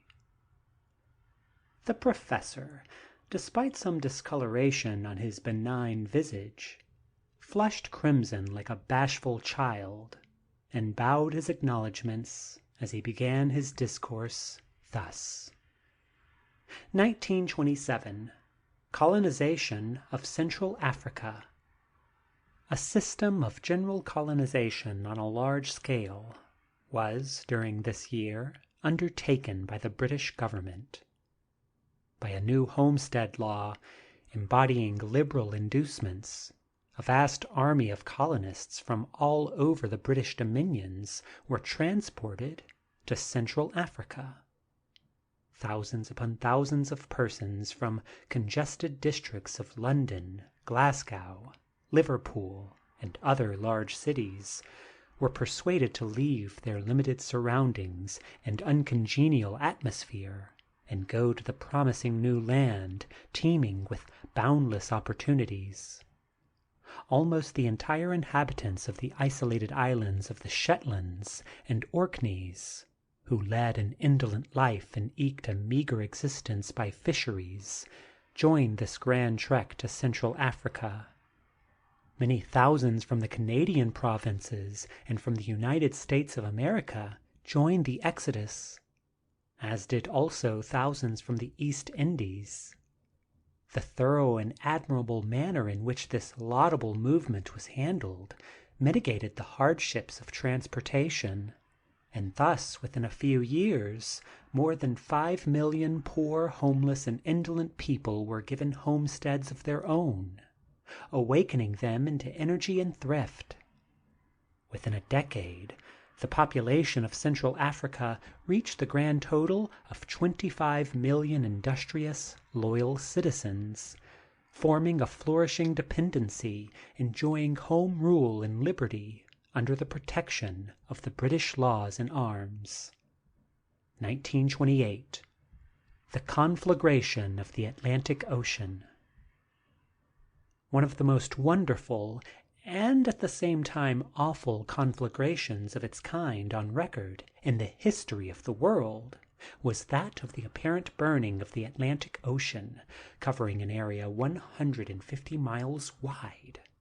It started in the Gulf of Mexico, and, like a prairie fire, only 1,000 times more furious, this floating furnace consumed scores of vessels that came into its fiery path.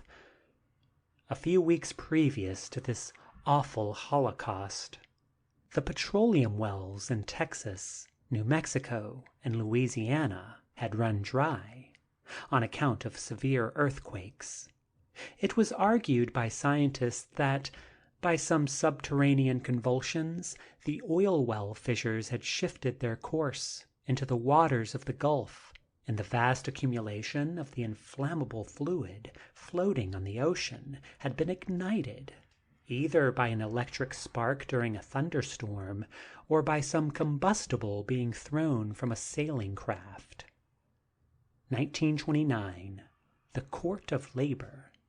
In this year was completed and dedicated the Court of Labor at Washington. This was an imposing building, in which all the momentous labor problems were discussed before a tribunal of disinterested justices. Through the able representatives of each faction, without resorting to disastrous strikes, lockouts, and disturbances of public comfort. One of the most remarkable features of this court of arbitration was the colossal group erected between the two grand entrances to the building.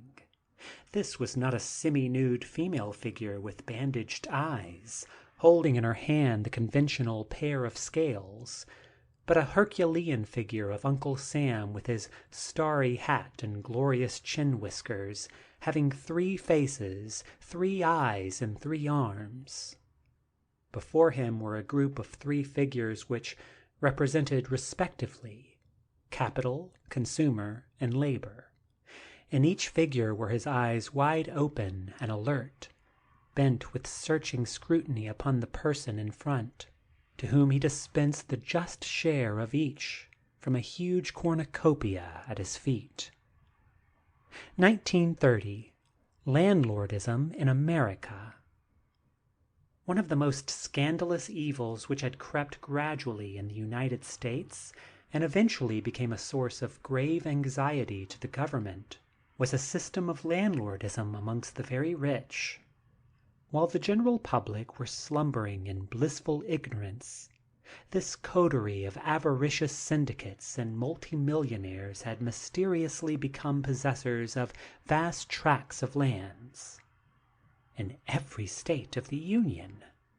Some of these holdings comprised hundreds and thousands of square miles in extent, miles and miles of shore fronts, immense areas of forests, whole mountains and lakes.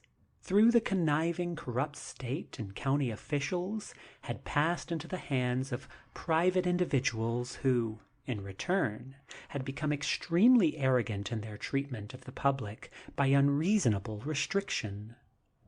There seemed to be a mocking sarcasm in the fact when common people sang the national anthem America, celebrating its hills and rills, while at every turn at the road, at every shore front, lake, hill and valley, mountain and forests, the forbidding sign, "No trespassing," under penalty, met their eyes, or the repulsive muzzle of the Winchester was thrust into their faces by private watchmen. This state of affairs had reached such desperate straits that the public suddenly awakened on the subject. It started first by the protest of the rougher element in the mountain districts, who defied the hired authorities with an organized force. The people committed acts of violence and incendiarism, it is true, but by their overt acts they awakened the dormant public to realize the enormity of this scandalous condition of deedling away to millionaires without the consent of the Commonwealth, the common and inalienable heritage of its citizens. By a unanimous uprising and public mandate, the federal and state authorities were compelled to condemn and confiscate these stolen public lands. New laws were then enacted by which the acquiring of extensive lands was limited, except for agricultural purposes. 1931. The discovery of the North Pole. The North Pole, That mysterious geographical locality which, for centuries, had baffled scientists and explorers, was located and verified by the combined efforts of American and British governments. The expedition was on a gigantic scale, the force of the explorers being in round numbers 2,500 persons, who, by a system of depots and rendezvous for supplies, formed almost a continuous chain. All the latest devices in the form of dynamo vans and motor sleds, with balloon attachments, were employed in the undertaking. Strange to say, the casualties did not exceed more than 10% of the expeditionary force. It was discovered, to the great surprise of scientists, that the locality was nothing more than a plateau studded with cones of ice. 1932. Cure for laziness. The discovery by an American of a germicide for indolence was announced during this year, by which lethargic persons were regenerated into acute activity. It was a concentrated double extract of pitch blende, containing the radioactive element, and when applied to certain parts of the body, it instantaneously transformed the feeling of laziness and ennui into one of hustling energy and alertness. The Negroes of the Southern States, the natives of tropical countries, and also officials in the police departments of large cities were the ones benefited by this golden medical discovery. 1933.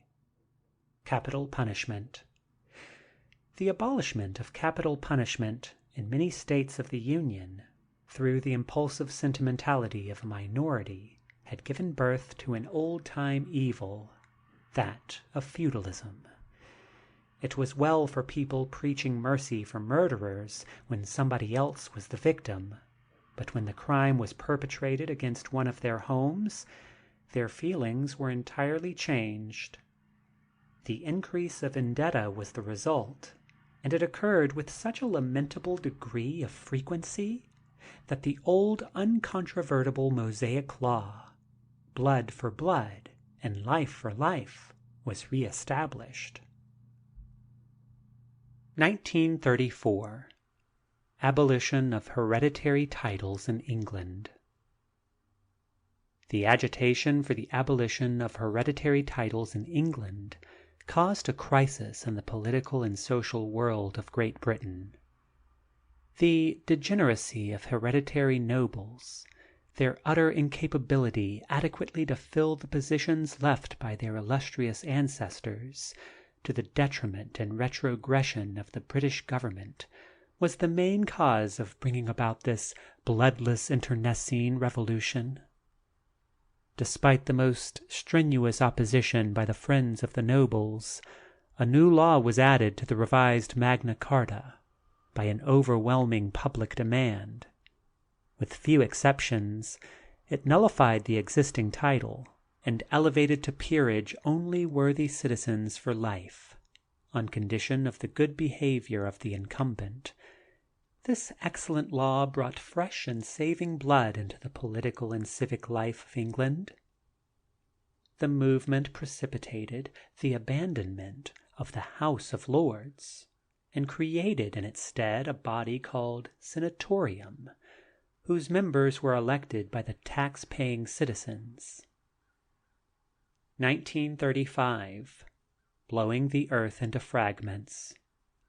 The most remarkable sensation of this year was that of a German scientist and statistician who, after a thorough investigation and mathematical calculation, announced his conclusions that it was in the range of human power, that is, by the combined aid of labor, time, money, and high explosives, to rend the earth in twain or into fragments, and thus create new planets in space, producing new climatic conditions, fauna, and life, adaptable to their positions in the solar system.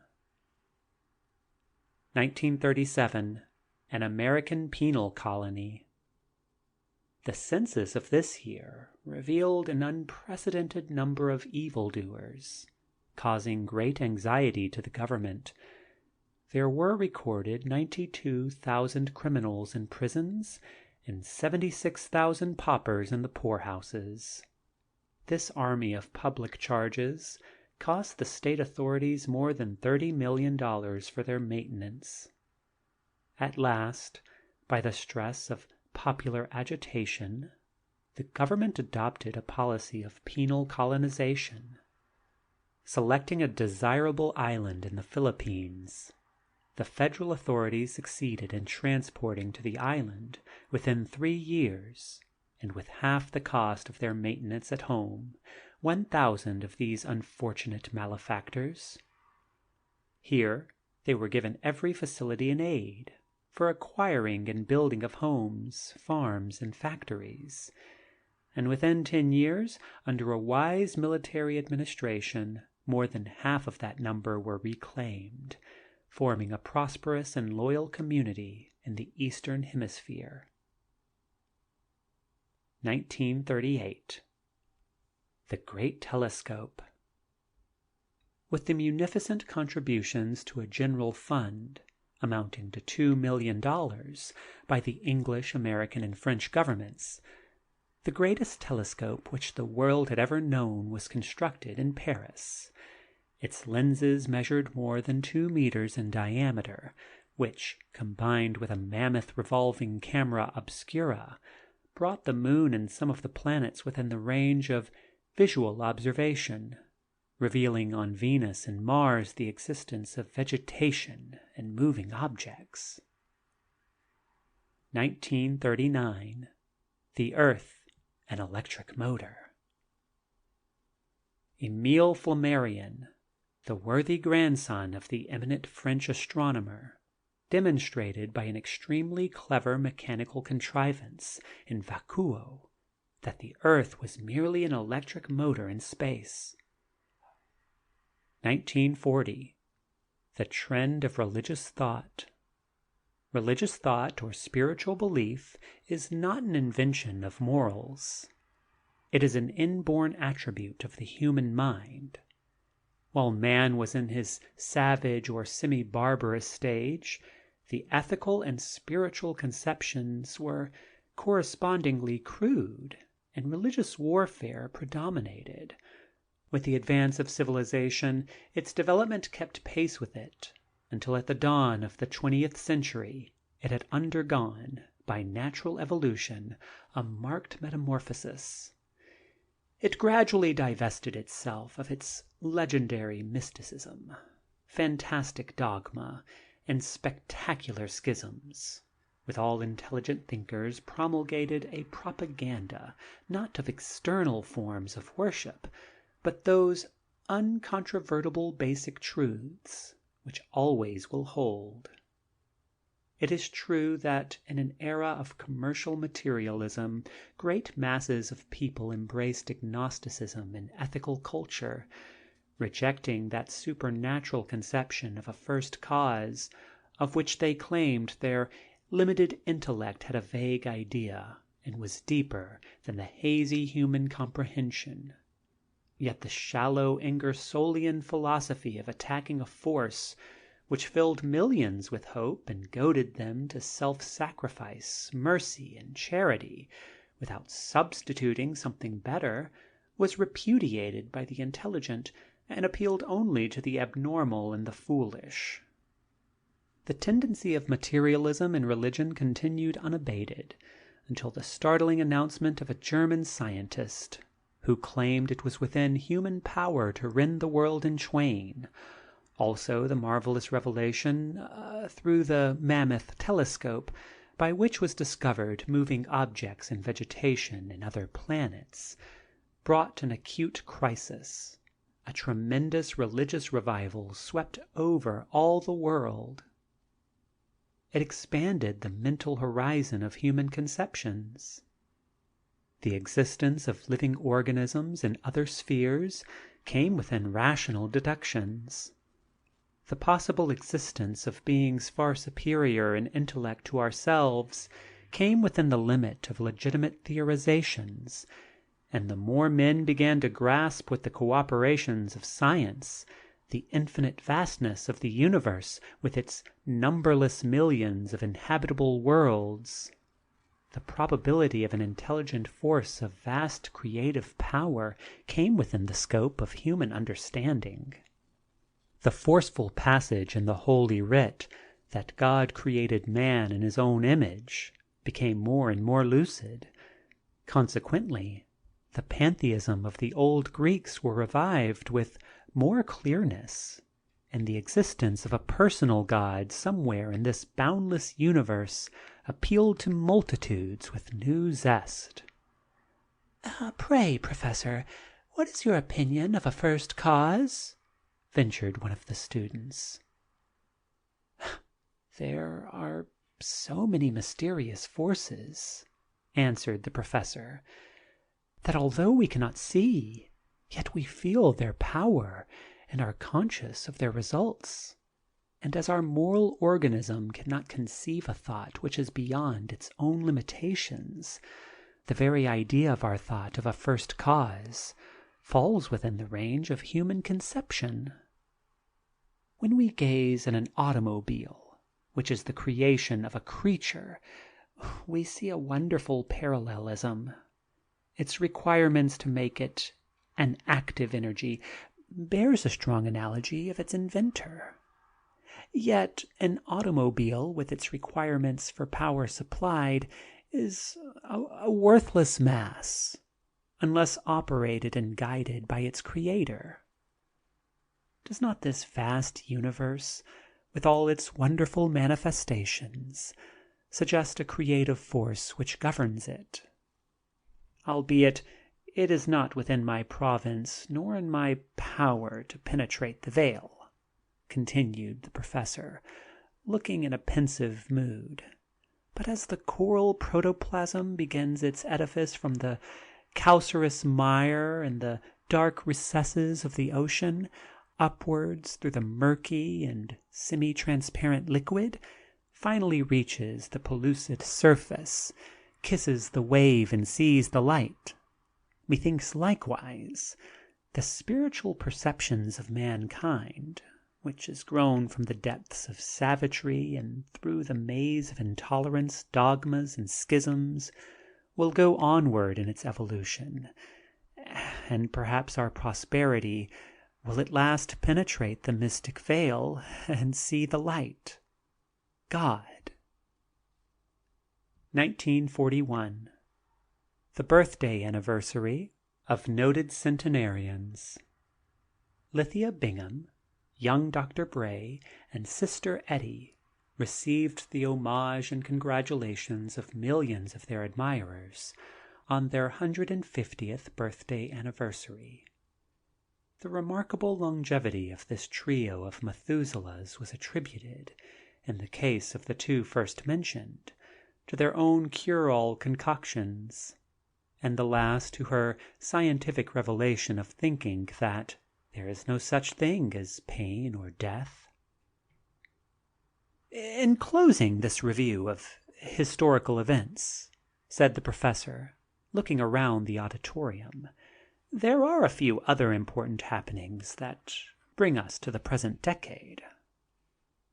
The remarkable decadence of Germany under a socialistic regime, a doctrine that, although theoretically seems to be so desirably altruistic, convincing, and in poetry sounds so well, but in practice has proved to be detrimental to a life of strenuous efforts and suicidal to individual ambitions, conditions which are eminently essential to growing and prosperous communities. The consequent exodus of Teutons to other parts of the world that promised freedom to individual action. The political union of Spain and Portugal. The reconquest of France by Alsace-Lorraine. The puerile uprising by a section of Irish people against England are still fresh in our memory, and to which most of you have been eyewitnesses. are some of the events worthy of record.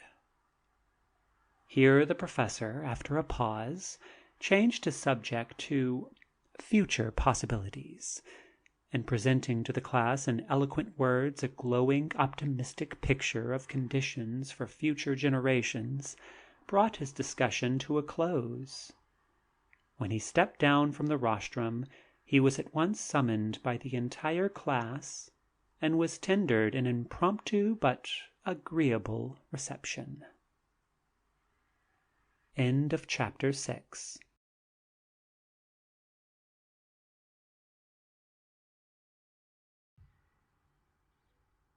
An Anglo-American Alliance by Gregory Casparian. Chapter 7. The Regatta. There was still one great event before the closing of the academic year of the Diana Seminary seniors, in which the class had taken extraordinary interest. It was the first time in the history of the seminary that students were to take part in aquatic sports against male contestants. The day for the great handicap regatta, a four-oared affair between the senior class of the seminary and the sophomore class of the West Point Military Academy, followed directly after graduation, the class grade being the handicap allowed to the seminary girls.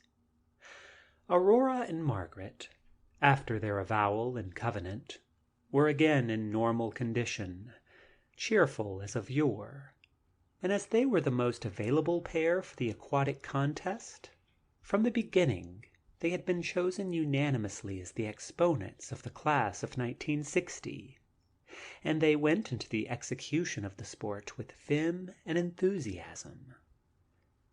As the event was a unique one, it had become the most lively topic of conversation among the people, and long before it took place had caused widespread interest in the country.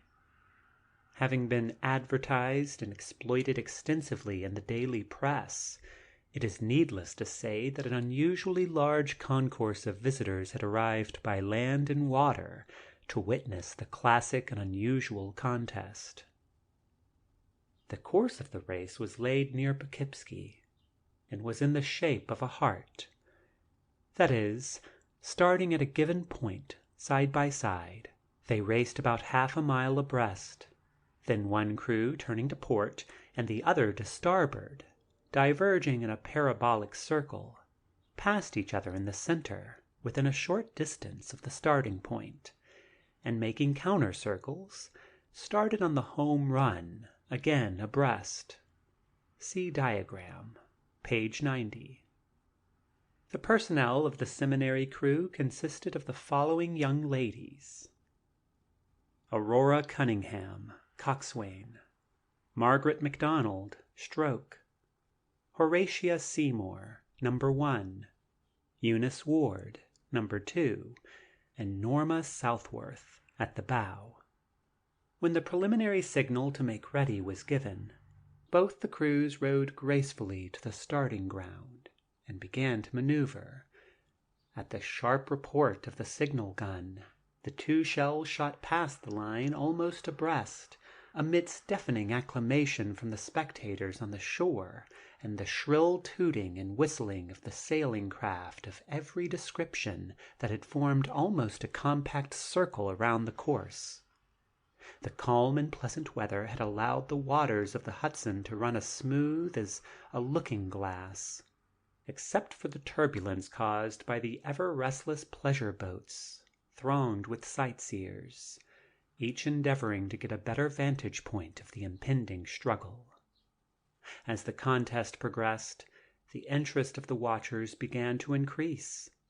Thousands of field and marine glasses and lorgnettes were leveled at the racers as they sped along the course. The teams had now reached the point of divergence, and had begun to recede from each other at every stroke on their parabolic circuit, the boys turning to port and the girls to starboard. But alas! Hardly had the seminary shell advanced half a dozen strokes when, by some unexpected and inexplicable accident, Margaret's feet slipped off the foot-guard, and in an instant she was thrown into the waters of the Hudson, the shell meanwhile gliding swiftly by. Instantly the air was filled by a deafening cry of dismay from the throats of thousands of eager spectators, coupled with piercing whistles of the steamboats. What a moment of anguish for the Diana Seminary girls! What a shocking sense of humiliation for the fair contestants! To think that in an event so crucial for their honor and standing, such an unforeseen disaster should overwhelm them. But fate was with them. It was decreed that such a catastrophe should happen in order to heighten the grandeur of their ultimate victory. While the spectators were still paralyzed with the awful situation before them, there was activity and heroism among the Diana mermaids in the shell. The instant Aurora, with her alert eyes, saw Margaret's mishap, she realized at once the situation, and before the shell had glided past, she leaned over and caught Margaret by the hair. By the same impulsive and almost animal agility, Margaret grasped Aurora's arm, and in another moment, with less loss of time than would seem possible, she was again in the shell. In a twinkling of an eye, the breathless girl had resumed her place at the oar, as if nothing had happened. Aware of the loss of distance by this untoward accident, which was, in fact, more than 4 boats' length, but undismayed, and, as if invigorated by her impromptu bath, in order to recover lost ground, Margaret set the pace at a higher speed and forged ahead with might and main. When the throngs on land and water realized what had happened, the din of exultation and cheering was beyond description, and this did not abate until the race was finished. Overwrought by the sight of this heroic exploit of the girls, men and women had become madly hysterical. When the shells crossed each other at the half-mile stake, it was seen that the seminary girls had recovered considerable ground, leaving a margin of less than 2 boats' length. Encouraged by the splendid showing made, and goaded to endeavor by the rapturous applause of the populace, Margaret and the rest of the crew seemed to gain new strength, and when Aurora, with the megaphone, gave the order of 36 strokes a minute, they set the pace with marvelous vigor and precision, causing consternation among their masculine antagonists. On the completion of the second parabola of their circuit, and when coming on to the line for the home stretch, it was noticeable that the seminary shell was only a trifle behind. The crucial moment had come. They were now almost abreast on the home stretch. The intensity of the exciting scene had for a moment cast a profound silence upon the spectators. Everyone was straining his eyes and neck to see the momentous finish, only to break again into a bedlam of rapturous shouting when the girls were seen to be in the lead. It was indeed a sight never to be forgotten, when the seminary shell shot past the finish line a full boat's length ahead, and the girls were acclaimed by the populace as victors. The intensity of the joy of the throng, and the plight of their utter abandon, can be conjectured when it was discovered afterwards that 891 ladies and 2,379 gentlemen's headgear were picked up in the Hudson. The next day and through the week following, divers reaped a good harvest by bringing up from the river's bed 1,394 field, marine, and opera glasses, and 275 lorgnettes, besides innumerable parasols and canes, which the people, in their abandon, had thrown about. This episode was the crowning glory of the seminary, and the beginning of a new epoch in the history of this institution. End of chapter 7.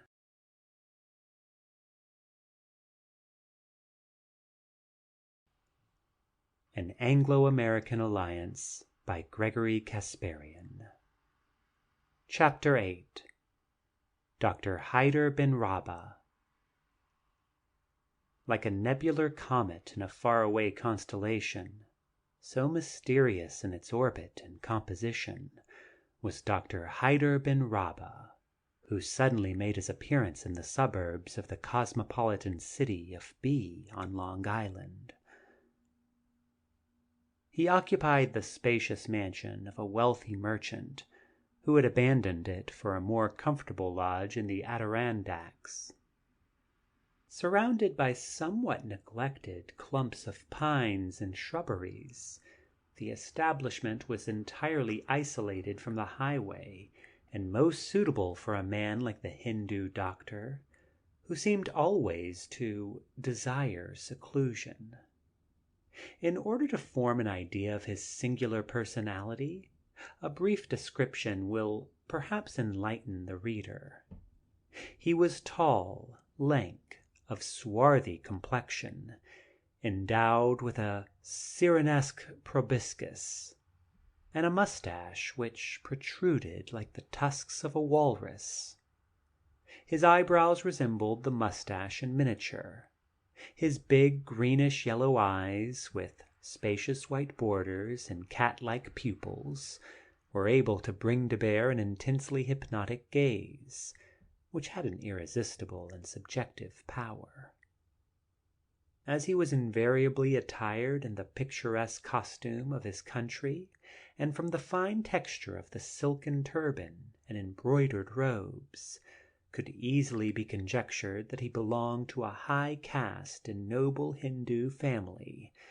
He had a peculiar walk, continually swerving from side to side as he moved, wriggling and swinging his indispensable jessamine cane, which, from its serpentine convolutions, looked as if it had been hardened while in convulsions. The people of the neighborhood, although amused by his strange antics, entertained great respect for him. To some, especially to young people, he seemed a monstrosity. They had already nicknamed him the Crazy Doctor.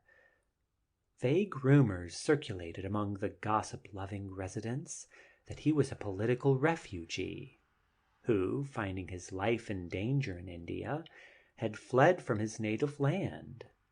But no one doubted his ability as a physician and surgeon, for in a short time he had founded a reputation that commanded respect. His cadaverous look, his strange hypnotic eye, and mysteriously eccentric movements enhanced 100-fold his reputation rather than damaged it. Everyone considered him a man of great learning, a wizard in the science of healing, and stood aghast, exclaiming wonderingly, "Whence cometh this mighty healing power?" When Dr. bin Rabah made his advent in B, he was accompanied by a robust, well-formed, and intelligent-looking Levantine Jew servant, Esau by name. This person minded his own business, and proved himself to be a very discreet servant, never divulging his master's secrets to any outsider. A few months after taking up their residence, however, the place resembled a private menagerie. Scores of cats, dogs of high and low degree, pigs and goats of every size made their appearance. Dr. Hyder, notwithstanding various opinions of others, was in reality a mysterious and remarkable man. Despite his thorough British education and extensive travels in foreign lands, was a believer in the tenets of a Hindu sect called the Shaktian Yogis, a believer of Mahadeva, whose spouse of a dual nature, spiritual and material principles in one, has three qualities.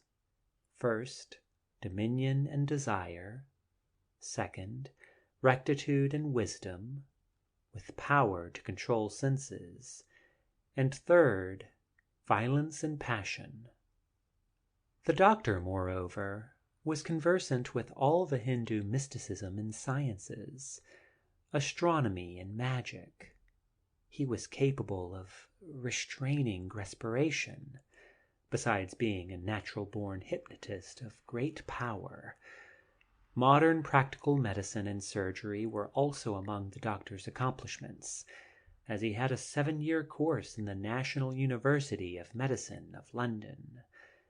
His appearances in public began to diminish gradually after the various animals were received there, as he was engrossed in his laboratory, engaged in some experiment in vivisection. Indeed, in the dead of night, weird and uncanny sounds often emanated from the inner recesses of his laboratory. Sometimes a piteous mew, or the piercing caterwaul of felines, or the whining of dogs.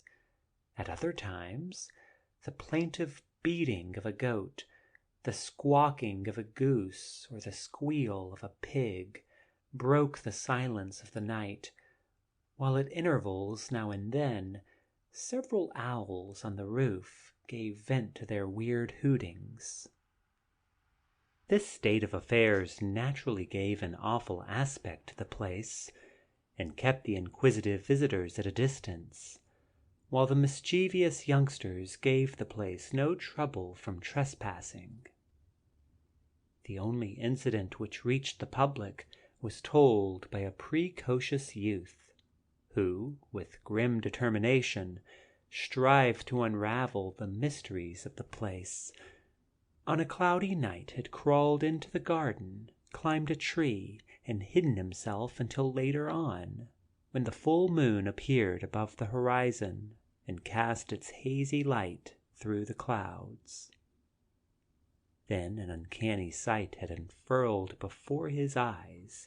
There, sitting under the shadow of a weeping willow tree, the Hindu doctor apparently was in the act of hypnotizing a goat with weird gestures and incantations. Unnerved by this strange sight, the intruder, losing his grip and footing, fell to the ground. The hooting of an owl and a fiendish howl from the doctor gave the youth a further impetus to scamper for life, over shrubberies and picket fence, out of the domain of the Hindu vampire. Upon the youth's recital of his experience, the feeling of mystery and fear increased among the unsophisticated people of the neighborhood, and they kept shy of the place.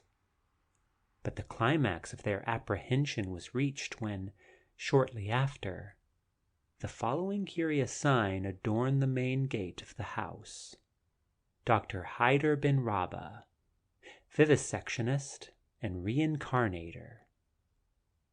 What was the meaning of these significant words on his shingle, vivisectionist and reincarnator? What was the mission of this mysterious man?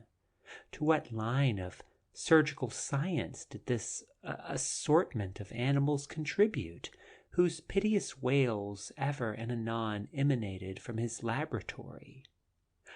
Up to that time, a chain of wonderful discoveries and marvelous achievements had been attained by profound savants in surgical and pathological subjects. The creation of life-germ cells, the trepanning of skulls and the rearrangement of the brains, the grafting of skin, nose, and ear, the infusion of new blood, the prenatal determination of sexes, the separation of mind from the body by subjecting persons in a cataleptic state by hypnotism, and last but not least, the hibernation for an indefinite period of living bodies by suspended animation. These amazing triumphs, each more startling than the other, were the records of past achievements. Could there be anything more astounding? Even so, Dr. Hyder bin Rabah, who was conversant with all the above-mentioned exploits of experimenters, had conceived one of the boldest and extraordinarily audacious of surgical feats, the successful demonstration of which would startle the world and make men stand aghast with wonder. In fact, by the display of his professional sign, it was a foregone conclusion that he had succeeded in his experiments. By the aid of science, occultism, and wonderful magic, he had transformed the sexes. End of chapter 8.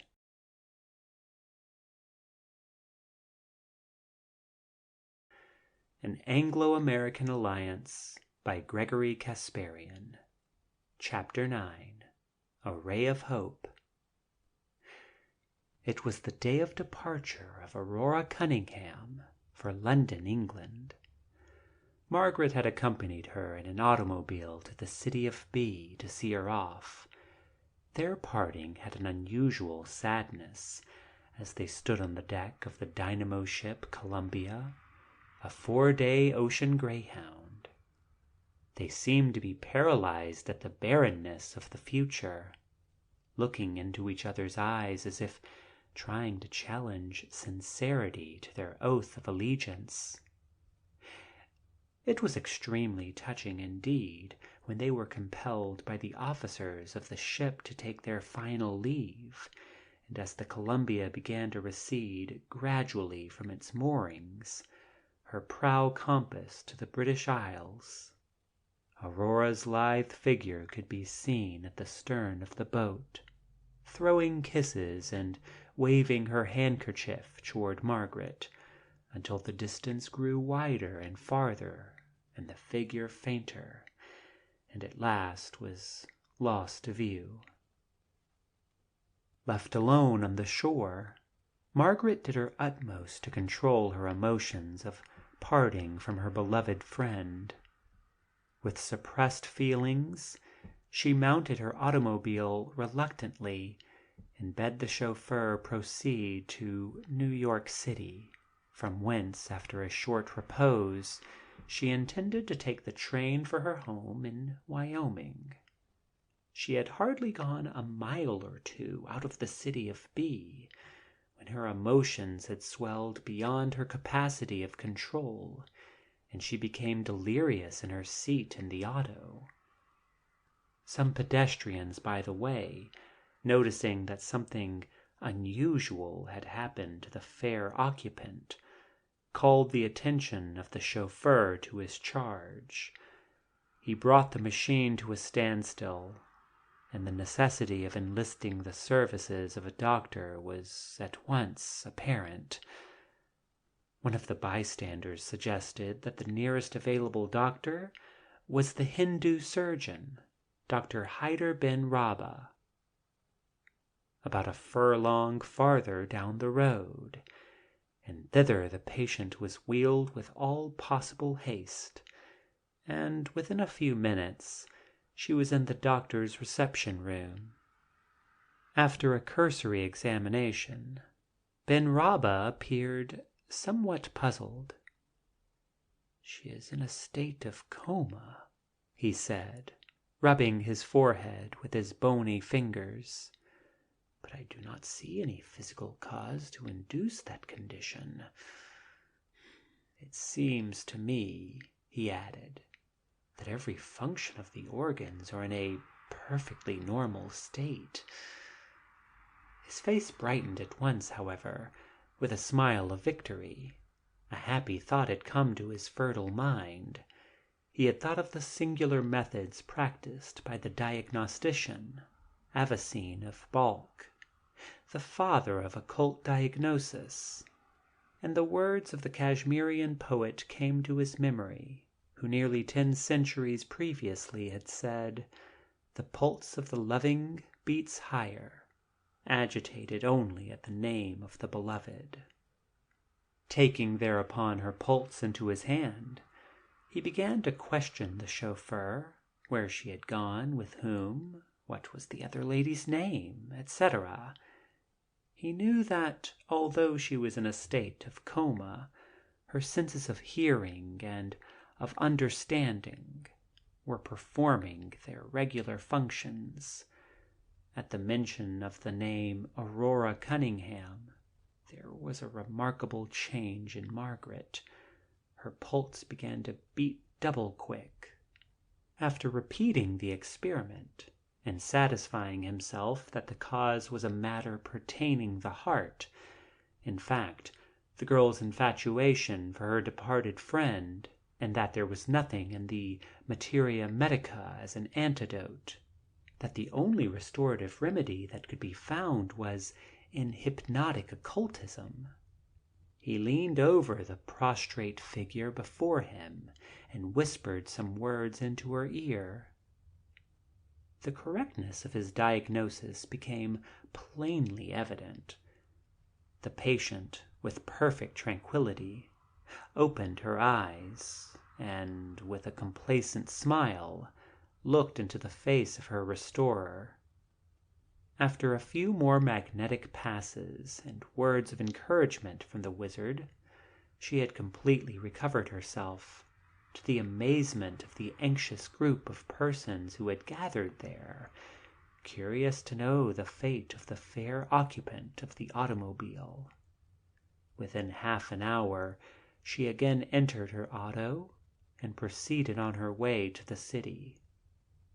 The new and remarkable personality of Hyder bin Rabba, however, left an ineradicable impression upon her mind, so much as at times to divert her thoughts from dwelling upon Aurora, and concentrate upon the strange visage of Hyder bin Rabba. After a repose of a few days in New York, having made all the preparations for the intended journey, she left the metropolis and arrived in due time at her paternal home in Wyoming. Hardly a month had elapsed after her return when there was another crisis in her life. Her father was taken suddenly ill and died, and she was left an heiress to a large fortune consisting principally of lands, mines, and cattle. Being without any relatives to guide her, Margaret was compelled to settle matters for herself, and daily she was confronted by hundreds of annoying details. These consisted of many entangling affairs of her lamented father, who had left her sole legatee, prospective aspirants who sought her hand in marriage, her solemn and binding oath to Aurora, and, strange as it may seem, the grotesquely hideous face of bin Rabba began to flit before her mind's eye, perplexing and haunting her incessantly. One evening, when she was thus absorbed in deep meditation, the postman brought her a letter. It was mailed from B. Excitedly, she tore open the envelope, and from it fell the professional card of Dr. Hyder bin Rabba. The same weird and ominous words were printed under his name, the vivisectionist and reincarnator. On the other side were scribbled a few lines, making inquiry about the state of her health. The card, the strange and significant words, vivisectionist and reincarnation, began to assume a deep meaning. She placed the card tremblingly upon the table and fell into a profound study. Her quivering frame, the rise and fall of her heaving breast, and the change of color of her face alternatively from pallor to feverish flush, indicated that there was a revolution going on within her immaculate bosom. At last she seemed to come to some determination. Tremblingly she grasped a pen and wrote a letter to bin Rabba, the contents of which never became known to any but herself and the Hindu doctor. Within a fortnight she received an answer which seemed to satisfy her. Within 2 months she had managed to hastily dispose of all her personal property and real estate without any reserve, and then she disappeared from her Western home and surroundings, and was lost forever to her former friends. End of Chapter 9.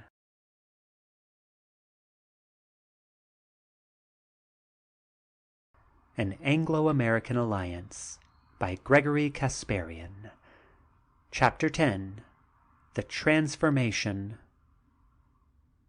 The seaside resorts on Long Island were deserted by the gay health-seekers from the adjacent cities, and the inhabitants of the villages along the South Shore, from Rockaway to Montauk, had dwindled to their normal number of rural residents, except the city of B, which, on account of its shipping interests, still retained a lively activity. The day was dismal and damp, foreboding a rainy spell.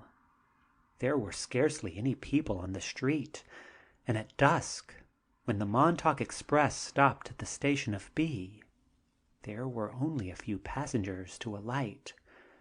One of them was a young woman attired in black, with a thick veil of similar hue drawn over her face.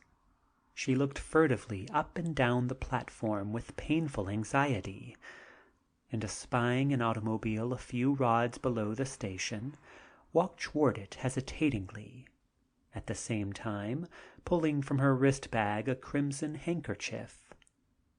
The chauffeur on the machine seemed to understand the meaning of the signal, for at once jumping down, he advanced to meet the stranger. After several words were exchanged in subdued tones, he escorted the veiled lady to the vehicle, and in a few minutes they were speeding down the road toward the Hindu doctor's sanitarium. The woman, of course, was Margaret MacDonald, and the chauffeur none other than the Levantine Jew, Esau, the doctor's discreet servant. When they arrived at Ben Rabba's domicile, it was almost pitch dark, and not a soul could be seen in the vicinity. At the ringing of the doorbell, Ben Rabba himself appeared and sedately welcomed Margaret, conducting her into the reception room. Shortly after, when Esau had withdrawn, they were sitting tête-à-tête at a table, pursuing some mysterious documents, to which at last Margaret, taking a pen, subscribed her signature. The documents were nothing else than the legal contract which Margaret had signed, offering herself a willing subject to undergo a mental and physical metamorphosis, and absolving Ben Rabba from any responsibility if the experiment should prove unsuccessful or fatal.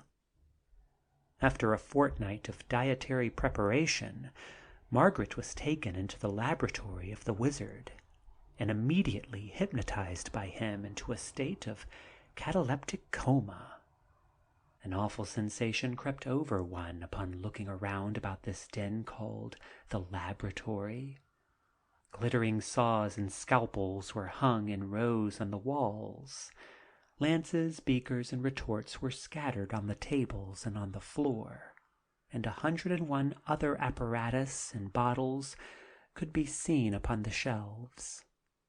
A big cat-owl perched on a pedestal in one corner, and a black tomcat with intense green eyes prowling about the room, gave to the scene a cabalistic and weird aspect.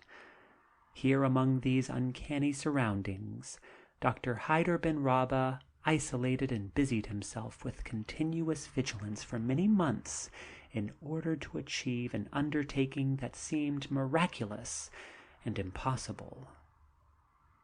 Through the lapse of so many long and tedious months, Dr. Hyder Ben Rabba had come to the completion of his assiduous labors.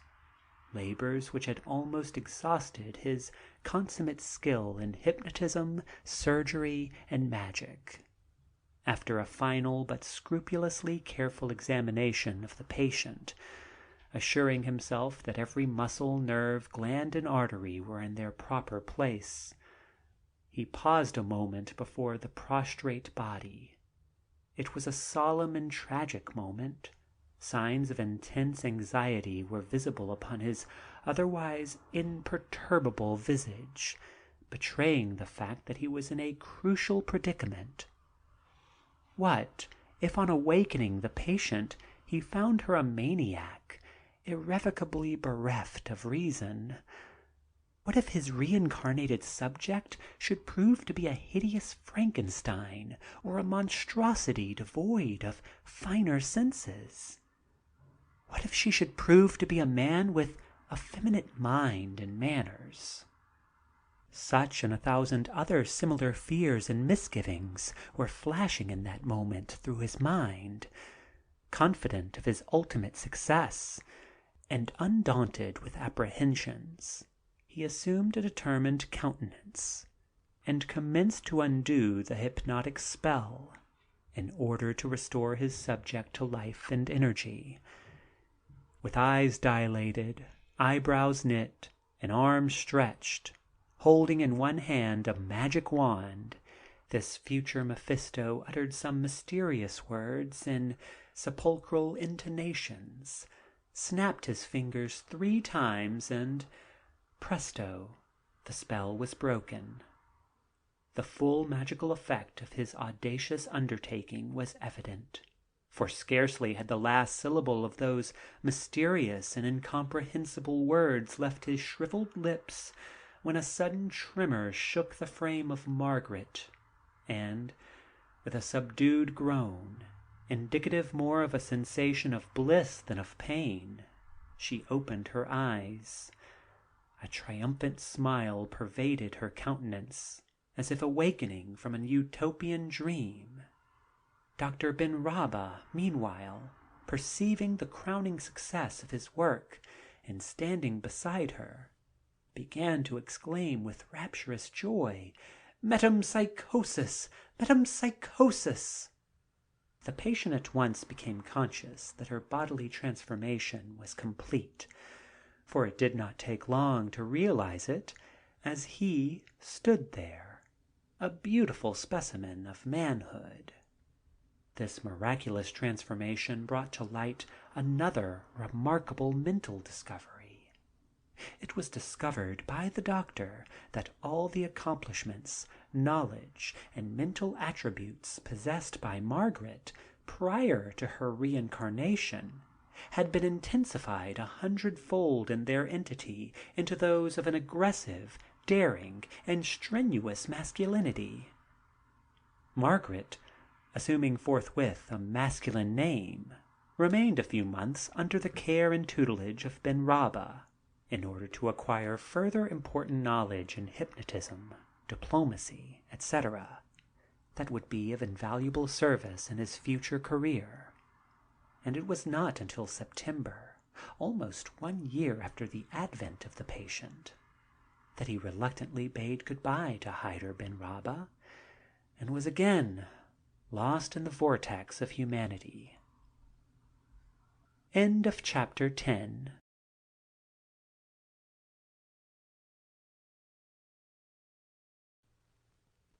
An Anglo-American Alliance by Gregory Casparian. Chapter 11. Lord Cunningham, Viceroy of India. Hardly had Margaret reached her home in Wyoming when Aurora likewise was welcomed by her people in England. Her father, whose brilliant career upward from the ranks of the common people had astonished the diplomats of the world, meanwhile had been raised to the highest rank of peerage. Being a born leader with such inexhaustible sagacity and acumen, his promotion from one important position to another was not only inevitable but necessary, and hardly a month had elapsed since Aurora's return to London before he was gazetted as Lord Cunningham, Viceroy to India. The situation at that time in India was quite a delicate one, on account of the Tibetan boundary question with Russia. The latter had raised her periodical spasm of aggression in order to attain certain political ends at home, and the departure of Lord Cunningham was therefore hastened. It was near the end of November when Lord Cunningham, his wife, and beautiful daughter were regally received in Bombay, distinguished-looking in his 6 feet 2 inches of height, with a leonine countenance. The lord at once captivated the Indian Rajas, princes, and also commanded the respect of the populace. His courteous manners, forceful and firm proclamations, and actual philanthropic undertakings, coupled with his propaganda of dispensing equal justice to all, aroused at once the enthusiasm, patriotism, and loyalty of every class, and quieted the racial differences and political disquietude among the people.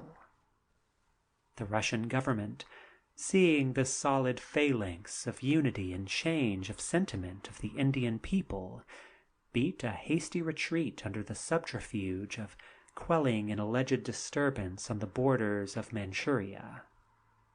In order to give himself an opportunity for general introduction, Lord Cunningham decided to hold a reception and dance. It was planned to follow the style of entertaining then in vogue, a combination of literary and musical talent to be followed by a reception. Among the many who had consented to contribute to the evening's entertainment, and occupying the place of honor, was the celebrated savant Abu Shimshek, the astronomer of Ispahan, who had just returned from an adventurous expedition to the Himalayas to investigate nature's wonders.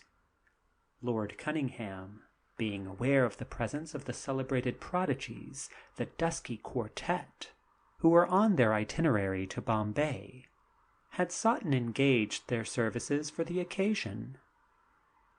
An American violin virtuoso, Spencer Hamilton, who had created a furore in Simla a week previously at a fashionable society recital, and was acclaimed as an unequaled maestro of his instrument, had also promised to appear during the entertainment and render a few selections on the violin.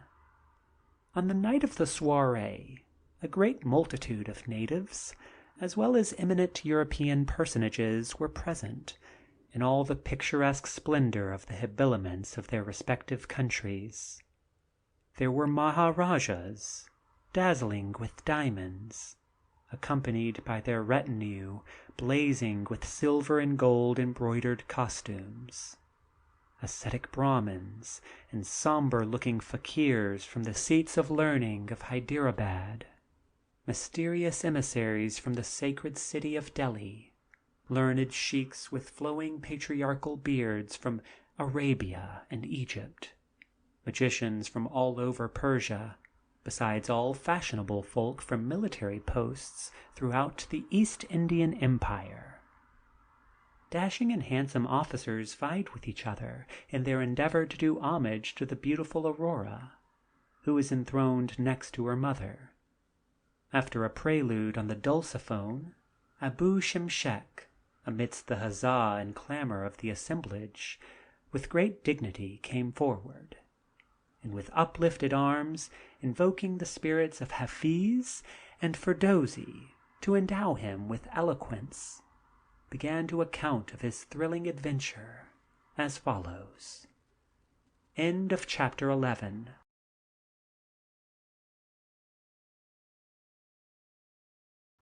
An Anglo-American Alliance by Gregory Casparian. Chapter 12. Adventures of Abu Shimshek, the astronomer of Ispahan.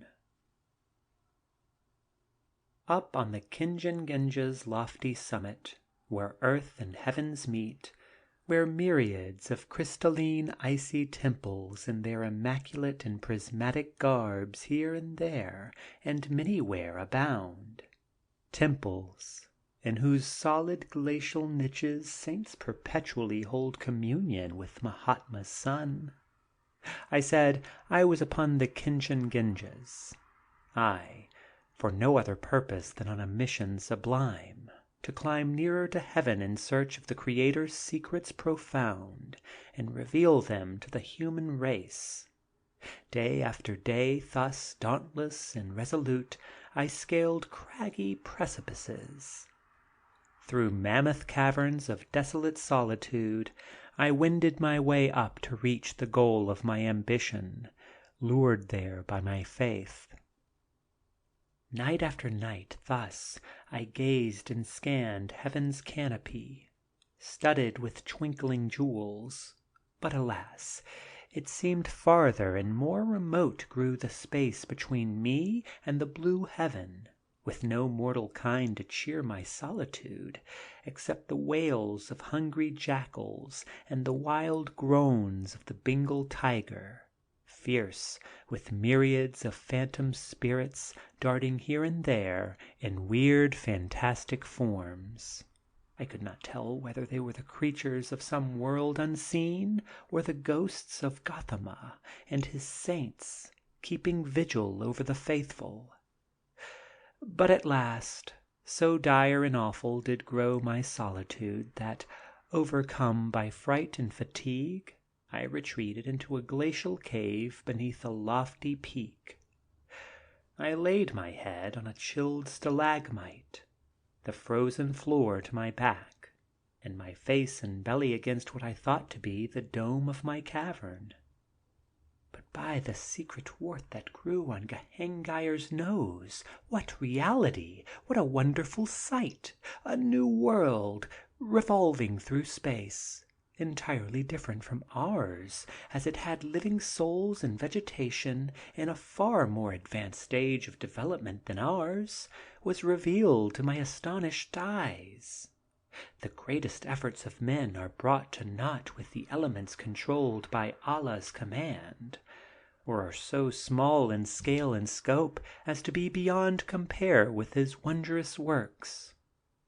Through the greatest telescope that man's ingenuity and skill can produce, astronomers cannot agree whether the canals of Mars are single or double. Pshaw! Away with those numberless impostors who have deluded mankind with their consummate lies. Some even claim to have traversed the interethereal space by flying machines, whose construction was revealed to them in a sealed package, or found in boxes buried in tombs and mummies of days gone by. The marvelous medium through which I saw this celestial panorama was nothing strange. The cavern into which I so unconsciously was led was an observatory by nature made. Its dome was a mammoth telescope, composed of lenses of great magnitude, various in size and shape, lenses made of purest water, distilled by the thundering clouds and filtered through heaven's ether, lenses congealed by the zephyrs that gently blow from Mount Everest's snow-capped brow, lenses annealed and polished through centuries by the fiery orb that governs our earth from its moorings in wondrous space. Here to my eye was a telescope most complete. It brought that strange planet so near as to make me inhale its very atmosphere, touch its soil and water with my outstretched arms, and which, with your kind tolerance, I will briefly relate. The first element on this marvelous world which my attention did attract was the wonderful hues of its firmament. There were no interluminous rays of rosy radiance, nor amber isles floating over golden seas of sunset, or similar trash that our poets here below have sung for ages gone, over and over again, but instead, wonderfully colored panels of exquisite design, the whole changing as if by dissolving slide, at every atmospheric vibration into still, beautiful patterns, a veritable kaleidoscope. On consulting my astronomical calculations, I found that this strange phenomenon was caused by the peculiar inclination and ascension of this planet toward the sun. As I was scanning this sublime panorama with rapturous admiration, my attention was diverted to an expanse of water. Its constantly foaming and sparkling nature induced me to examine it more closely, and to my great surprise, upon analysis, I found it to be similar to delicious cream soda, with cakes of ice floating on it, and the whole impregnated with phosphates, on account of the immense guano deposits left by extinct birds along its shores. But my surprise was still increased when, turning my eyes toward land, I beheld numerous geysers and fountains, spouting up streams and sprays of water of various hues. I tasted them one by one, and, to my delight, I found some of them to be composed of salsero-caffeine, some of bromo-cocaine, some others containing an infusion of cerebrine. But one of the most peculiar fountains which I discovered was one that had a zigzag motion and luminous color.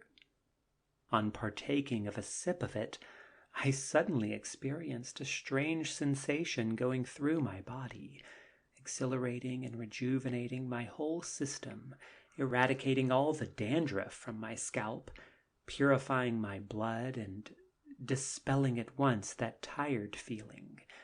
I gave to this fountain the name electrolinearis, on account of the large percentage of electric fluid it contained. The vegetation that grew on this marvelous planet, although analogous to our terrestrial trees and herbs, having roots, trunks, and branches, was entirely of different order. These forms were a combination of vegetable and animal kingdoms, because of their construction and sensitiveness. I noticed, for example, trees whose leaves changed colors several times a day, some others which emitted extraordinary sounds, while still others shrank and expanded instantaneously. But their fruits were still more curious. Of course, to satisfy my natural curiosity, I picked and tasted many of them. They were nothing but our manufactured confections. Still, how delicious they were! Here was a tree, the folds of whose musical leaves shielded delicious chocolates. There another tree whose branches dropped ripe and luscious glace bonbons of various flavors, while sugar-coated violets and jasmines abounded promiscuously on performing bushes. During my inspection, I came across a palm-like plant full of innumerable shining objects, which, on closer scrutiny, to my amazement, I found to be miniature incandescent radium lights of great brilliancy. As I proceeded with my investigations, I saw another plant whose branches were studded with brilliant scintillating globules. I hastened to examine them, and they were nothing more nor less than veritable crystals of diamonds. Now it is well known that the diamond consists of pure carbon in crystallized form.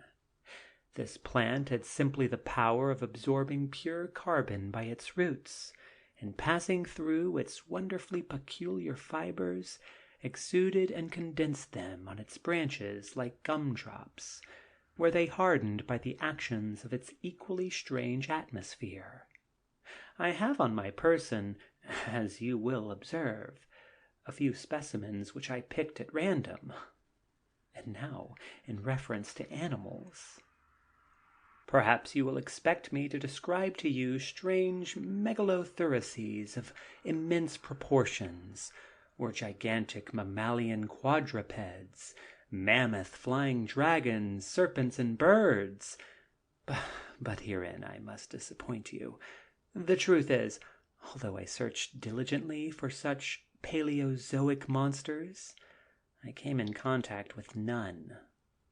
Surprised as I was myself, it explained itself on my discovering an amphitheater-like enclosure, wherein were stored in great numbers the lifeless skeletons of unimaginable beasts which had existed on this planet in centuries past.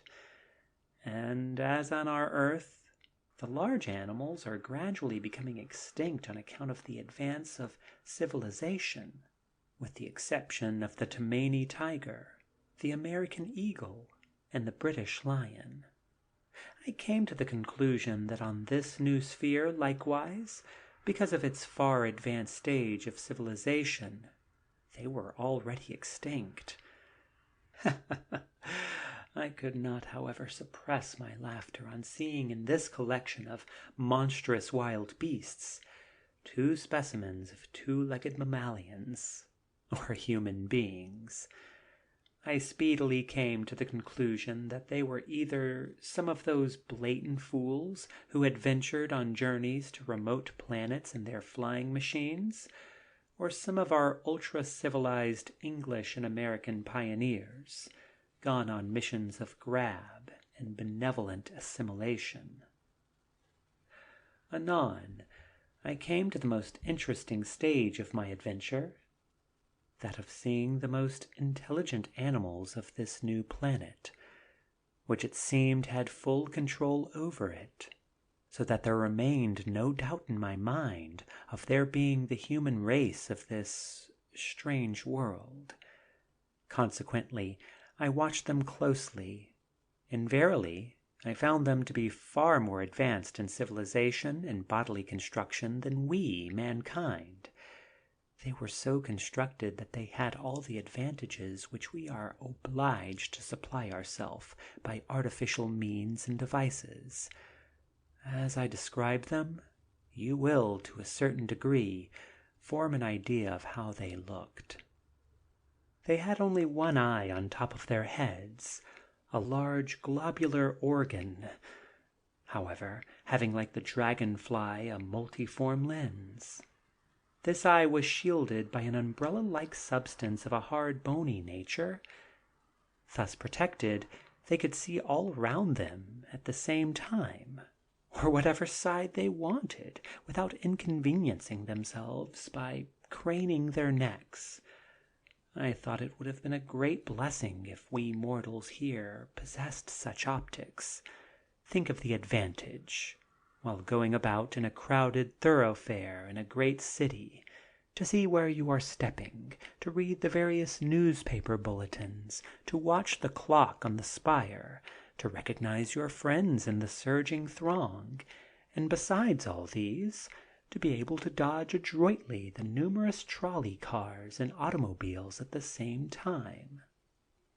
In place of the eyes, there were two large circles, covered by a delicate membrane of great sensitiveness, which instead of sight was used for speech, because they did not speak with their mouths in inaudible sounds, but with these two curious circles they carried on a conversation in silent eloquence, instantaneously transmitting their thoughts to each other, a veritable telepathic medium, as it were. Their noses and mouths were likewise equally strange, and entirely different from ours in construction, although to all appearances they had the same form and occupied similar places. For instance, they could extend their nostrils at pleasure, shut air tight or open at will, so that at the mere suspicion of a bad odor they could instantly elongate their proboscis to some point at which pure air and perfume abounded. The mouth was so constructed that they could expand and contract it like chameleons, but after 3 or 4 yards, and in such inconceivable velocity that its rapidity of action was beyond calculation, its usefulness was manifold, because they not only took nutrition by it, but it was a very formidable weapon of attack and defense.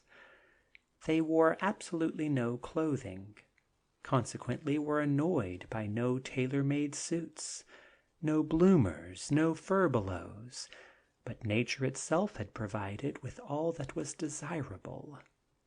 Their skins were covered from the neck to the shoulder with white swan's down, and from the shoulders to the waist with a fine silky fur, resembling in color and texture the best quality of seal skins, while from the waist sprouted all around the loveliest crop of hanging ostrich feathers. There was no difference in male and female attire. As women nowadays are speaking of equal rights and are adopting masculine tendencies, I believe we are on the right line of advancement to reach the same destination. Their manner of locomotion was another surprise to me as I watched them darting deftly here and there.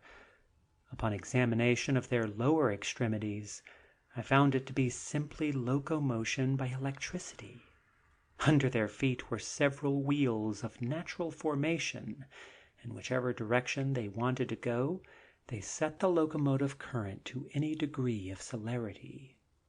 Think of it, each person having his own automatic rapid transit. As I became intensely interested in these strange beings, I felt curious to know and study their social manners, and discover whether they experienced any emotions, sorrows, or mirth. Consequently, I changed my observations to these particulars. In searching through the gardens and flowery bowers that abounded in a certain locality, it was not necessary for me to wait very long.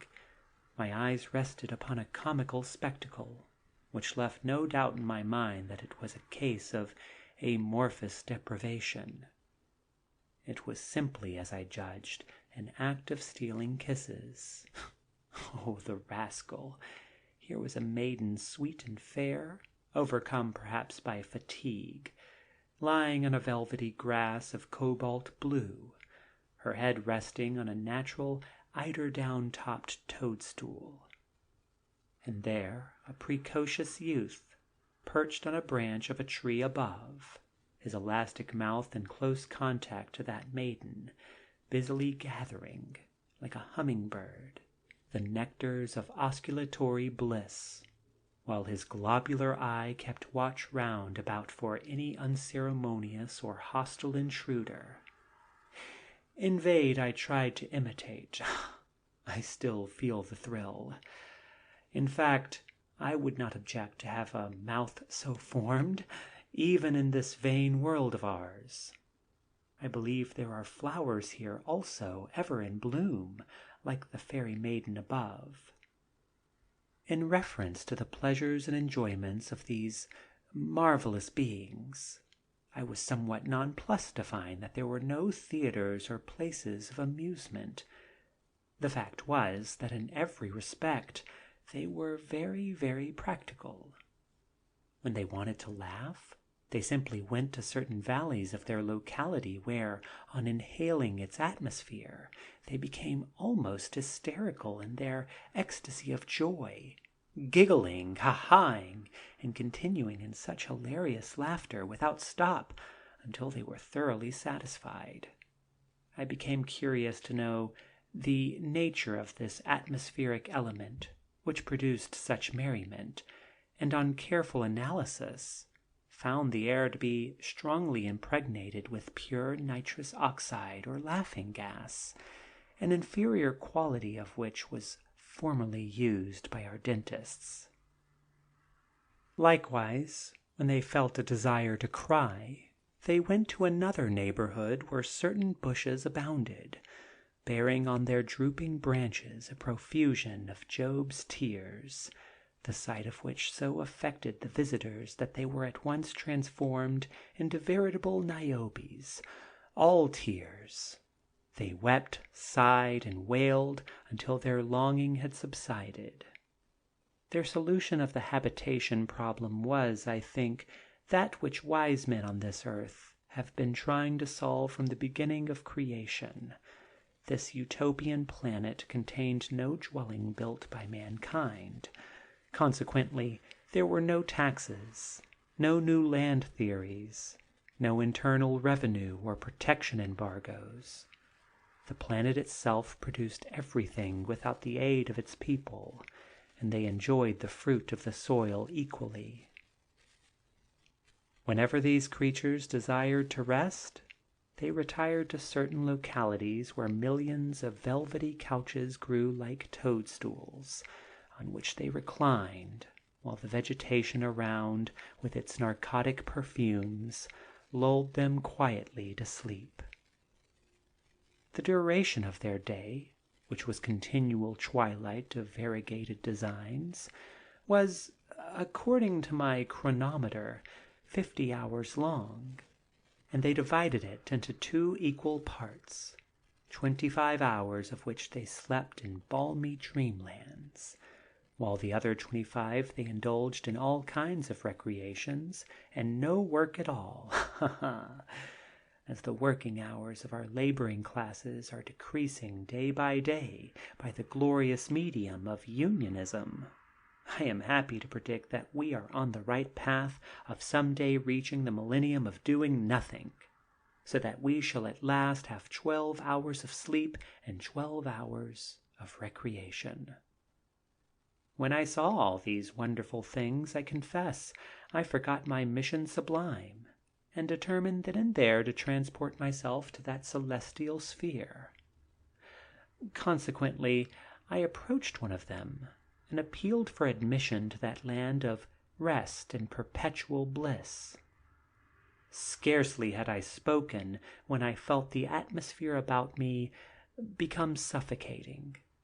There was thunder and lightning, and a sepulchral voice was heard to say, "No earthly dominion here." This dread injunction rendered me insensible, and when consciousness returned, I found myself at the foot of the Kingen-Ginges, amidst the ruins of that wonderful telescope by nature made. End of chapter 12.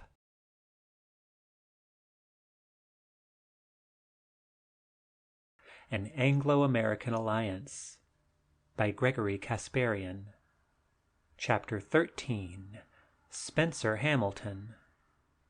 Thunderous applause of appreciation greeted Abu Shimshek at the conclusion of his interesting recital, and bowing right and left his acknowledgments with beaming countenance, he retired to his seat.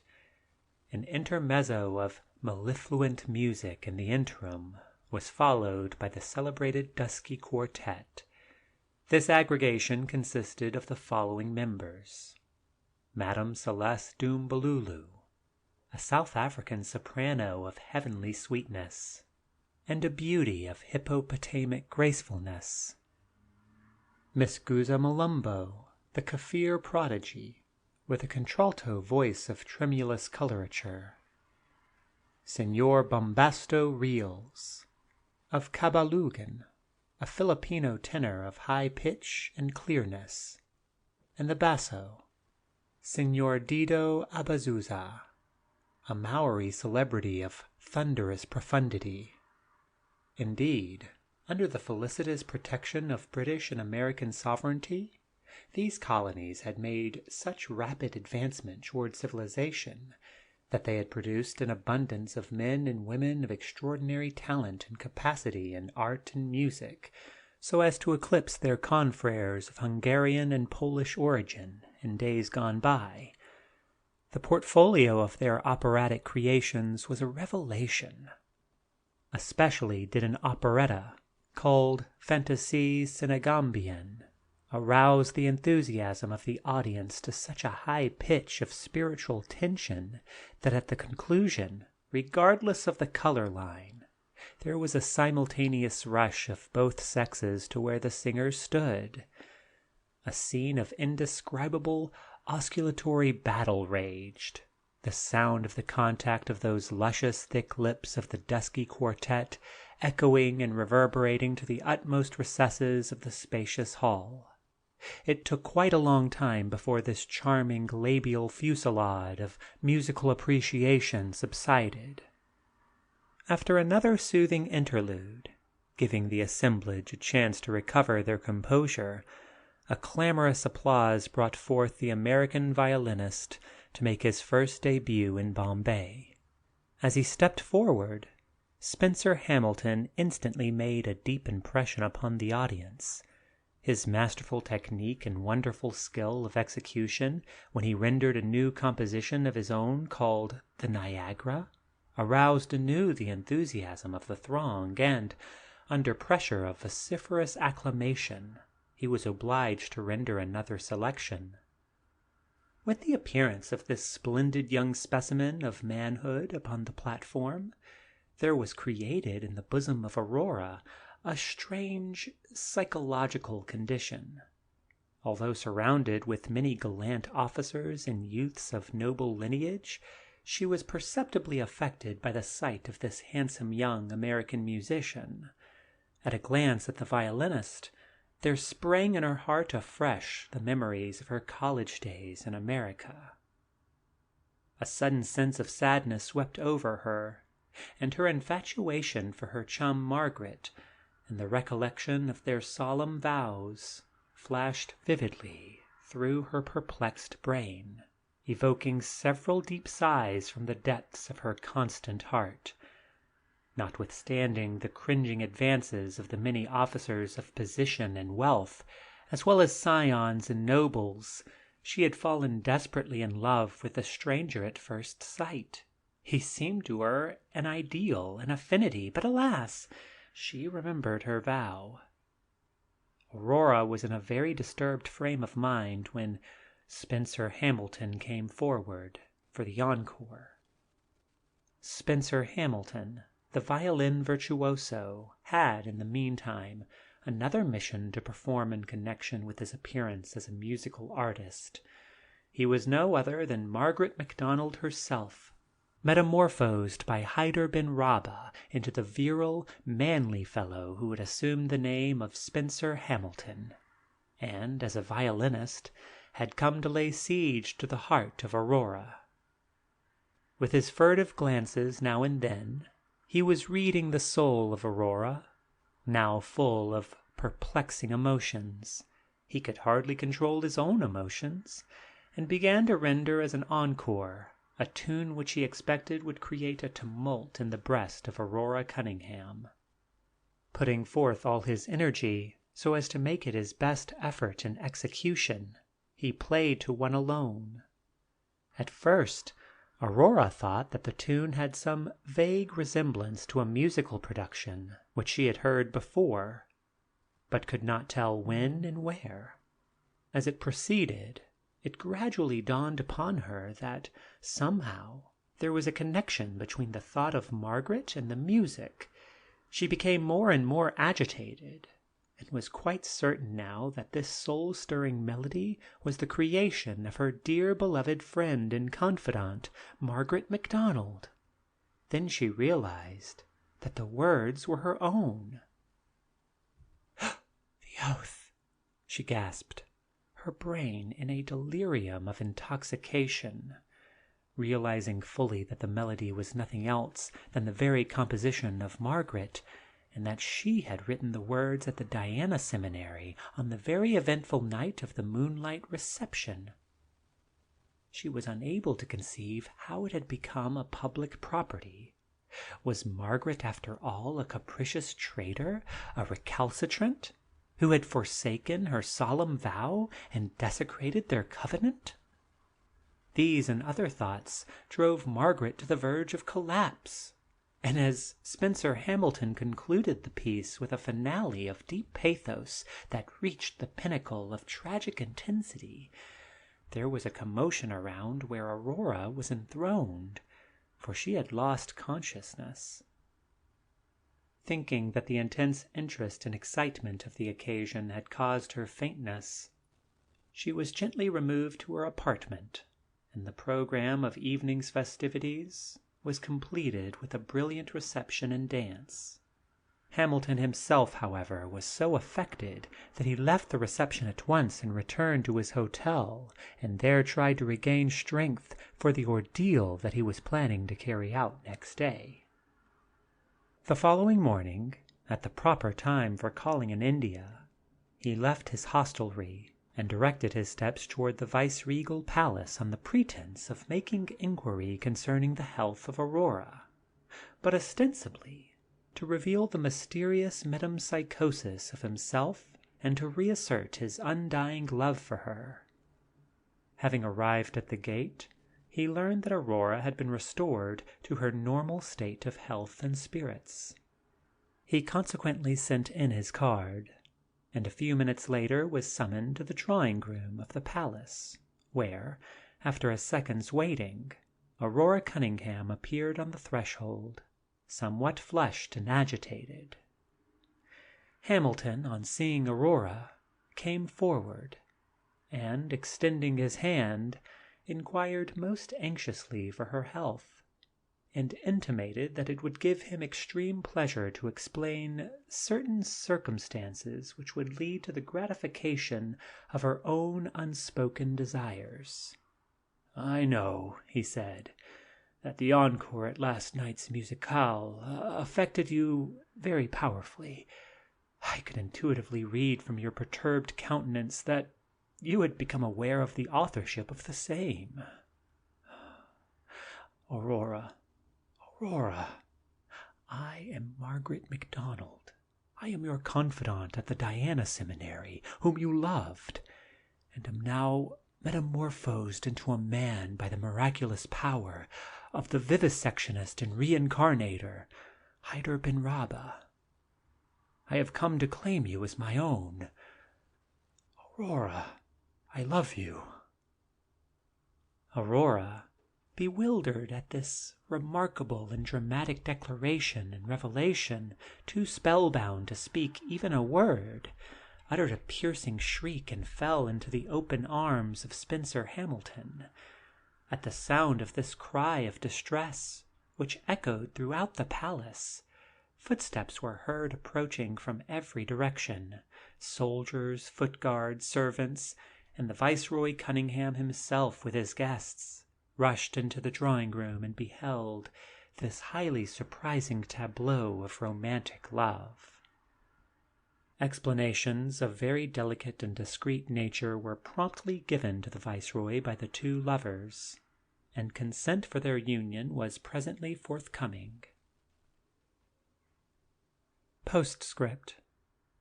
After a triumphal bridal tour through England and America, Aurora and Spencer Hamilton settled in the Central African Commonwealth, and by the strenuous qualities inherent in both, they had become popular and prominent in civic affairs.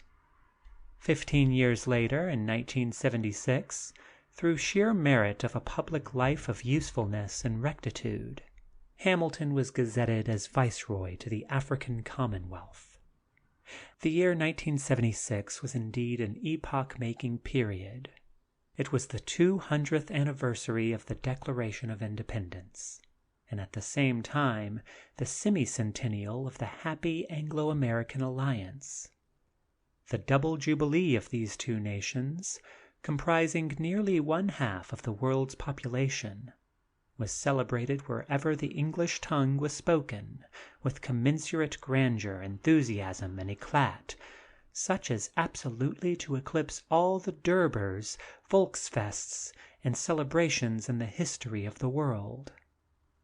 And none the less, the composite but flourishing African Commonwealth, under the wise regime of Spencer Hamilton, was ablaze with prosperous pride and the unison for this grand and felicitous dual occasion. The End. End of Chapter 13 and Postscript. End of An Anglo-American Alliance, a Serio-Comic romance and forecast of the future, by Gregory Casparian.